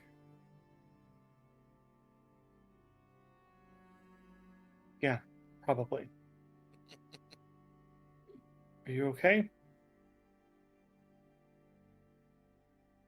Without really answering, Jack kind of wanders off and goes to sit down on top of the rock, hanging out above Leon. And assuming we're taking a short rest, I'm going to use Song of Rest, and Jack is going to, for the first time, sing in Vulpin, and it seems like maybe their throat got singed or damaged from the smoke, as there's almost a halting quality for words. song is sad. Like, I don't know if anyone here understands Vulpin, but it's about being abandoned. It's about what? Being abandoned. Hmm. Leif, do you move away from the party as we begin to set up camp? So, as I visit each of the Megmen to collect ash, the sample of Megman ash, someone may notice. I bring in my water flask. I poke a lot a of few. ash. I poke a few holes in the ground where I collected the ash, and I pour a little water from my water skin into the holes. And into each hole, I place a seed from my varied seed collection. I'm always collecting seeds. And using the druid craft magic I've learned as a nature wizard, I make each seed sprout, bringing flower or a small plant. So with a few seeds in each place where the ground has been scorched, I restore some small bit of life with a flower or a plant. You see flowers sprouting in these blotched areas where the Megman had died, and it marred the surface of the forest. You see new life being sown into the earth here. You see our heroes of the Humblewood gathering around under the weight of a sorrowful song. As they catch their breath, the afternoon light hot on your shoulders, bearing over you, you slowly fade the scene to black. And that will be the end of our session and the end of Chapter 1 as we move into Chapter 2, Bandit Menace. Thank you so much, everyone, for being here. That was an awesome session. Mm-hmm. A lot of drama. It was very spicy. Very amazing. Love it. Okay, to button up the episode, we're going to do some outros here. We're going to tell you who we are, where you can find us, and what our favorite part of the episode was today. And we'll start off with Zombie. Hello, I am Jacob. I'm Zombie MZ, or as your name is to call me. I'm the lore keeper and Captain Z of the Good Ship Clip. I probably do too many clips, but that's up to your own discretion. Today I played Leon Breeze. I did, yeah, and I decided to grab fire and got burned. Who would have been surprised by that? Probably nobody. Because I didn't do this in the intro, you can find me on Twitter at ZombieFighter89. If you go there, there is a pinned tweet. Within that pinned tweet, there is a Google Doc sheet. If you go to the Google Doc sheet, you will see all of the stuff that I have worked on in the past because I am a video editor and I'm always looking for work. So if you need anything, please seek me out. I do video editing. I also do Twitch clipping as part of the little intro thing, as I said earlier. I've done clips, obviously, here for Stella, Bad House RPG, Transplanter RPG, so many great places as well. And then, of course, if you follow me on Twitter, you'll see just various retweets of like Kirby stuff, wrestling, all kinds of random stuff. But every time we have one of these games, I like to make a little bit of a promo video for it. So I do this on my own just to show a little extra support. So, and to keep my little editing skills. There we go. Sharpen those a little bit. Make sure that they're still good and whatever. And it gives me a little something to do to keep up with the editing. Makes me feel like I'm still doing some fun editing stuff. But yeah, and then to promote also, every other Wednesday as well, we play Saltmarsh, where I get to be Finn, although I think we're having another Sunday special, or we're going to try to do something special on Sunday this week, so we're going to be out of our normal time slot, but same time, but just different time slot, different day of time, I should say. So yeah, it'll be really fun, and then yeah, and then tomorrow, we're starting a brand new game, right? So Yes, I'll be we part are. of that. Yes. Strixhaven game. You'll get to meet my awesome character that I got to make. V will also be there as well. So it'll be really, really fun. I'm just very lucky that Stella allows me to be in like 3 or 4 of these games on this channel. It's very gracious of them. My favorite part, I'm probably going to steal it from everybody else, but it's all the interactions that V and B Street had today. Like, just like all of them. To pinpoint the one, I'll probably just go pinpoint the obvious one, the one in the kind of cafeteria area or whatever when they were having their big kind of discussion. Was really fun. I've been kind of looking forward to seeing what the sort of conversation would be between the two for the last a week or two or however long it's been since we played, and it was really fun to watch them. They always have a fun improv vibe to them. It's always really fun to watch V and B Street just play. We have such a dynamic. It's super fun. It is the greatest, and I'm just What, that I'm we just somehow happy I have a always front make row seat. polar opposites? Yes, polar opposites. Every I'm just happy I have a time. front row seat. But yeah, that's my stuff. Come follow me if you like. Excellent. Thank you very much. We'll hop on over to V. Vertigo or V, doesn't matter to me. I'm a variety gamer and streamer on Twitch. My brain doesn't work right now. I play a lot of different things, usually games you may or may not have seen before. Right now, Trading Card Game Shop is about opening packs and opening a store, and may have gotten Stella a little addicted to that as well. Did I show you my spreadsheet? Yeah, you showed me the spreadsheet. Yeah, I made a spreadsheet. So come check out my stream if you ever want to get interest in games you might not have heard about before. And as for my favorite part, I don't normally pick something that I've done, but I was very into the performance that Jack did in the town square. It was beautiful. It was really cool to have that part of your character come out. It was very expressive. It was fun to see what everyone's else reactions were.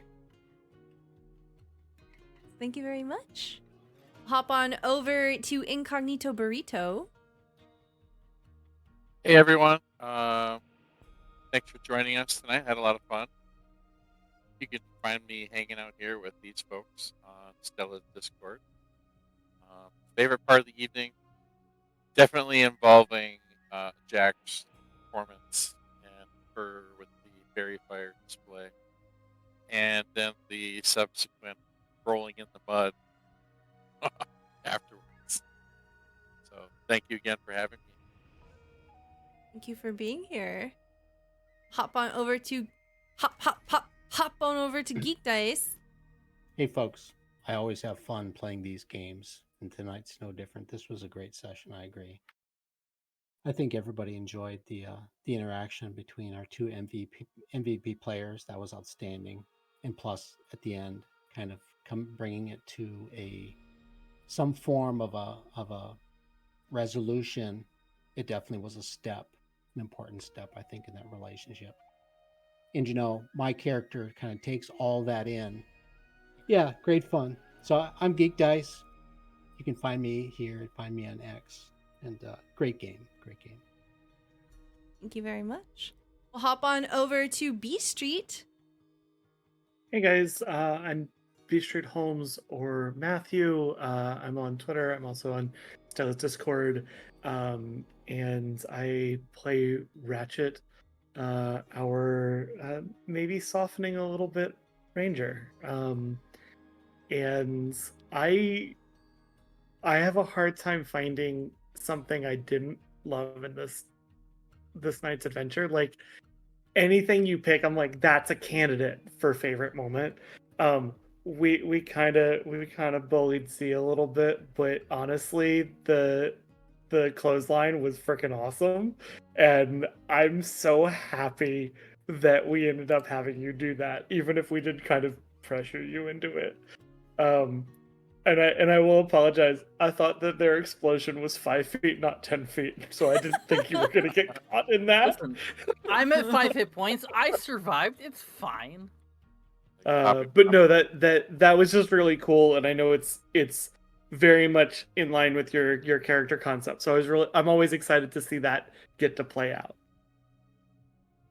Excellent. Thank you very much. I'm Stel Luna. Thank you so much for being here. This has been Humblewood. We will be back in 2 weeks, so you can please join us on Tuesday the 15th at 8 p.m. Eastern Time for more of this adventure. Other than that, I hope you have a wonderful rest of your day, and we'll see you next time.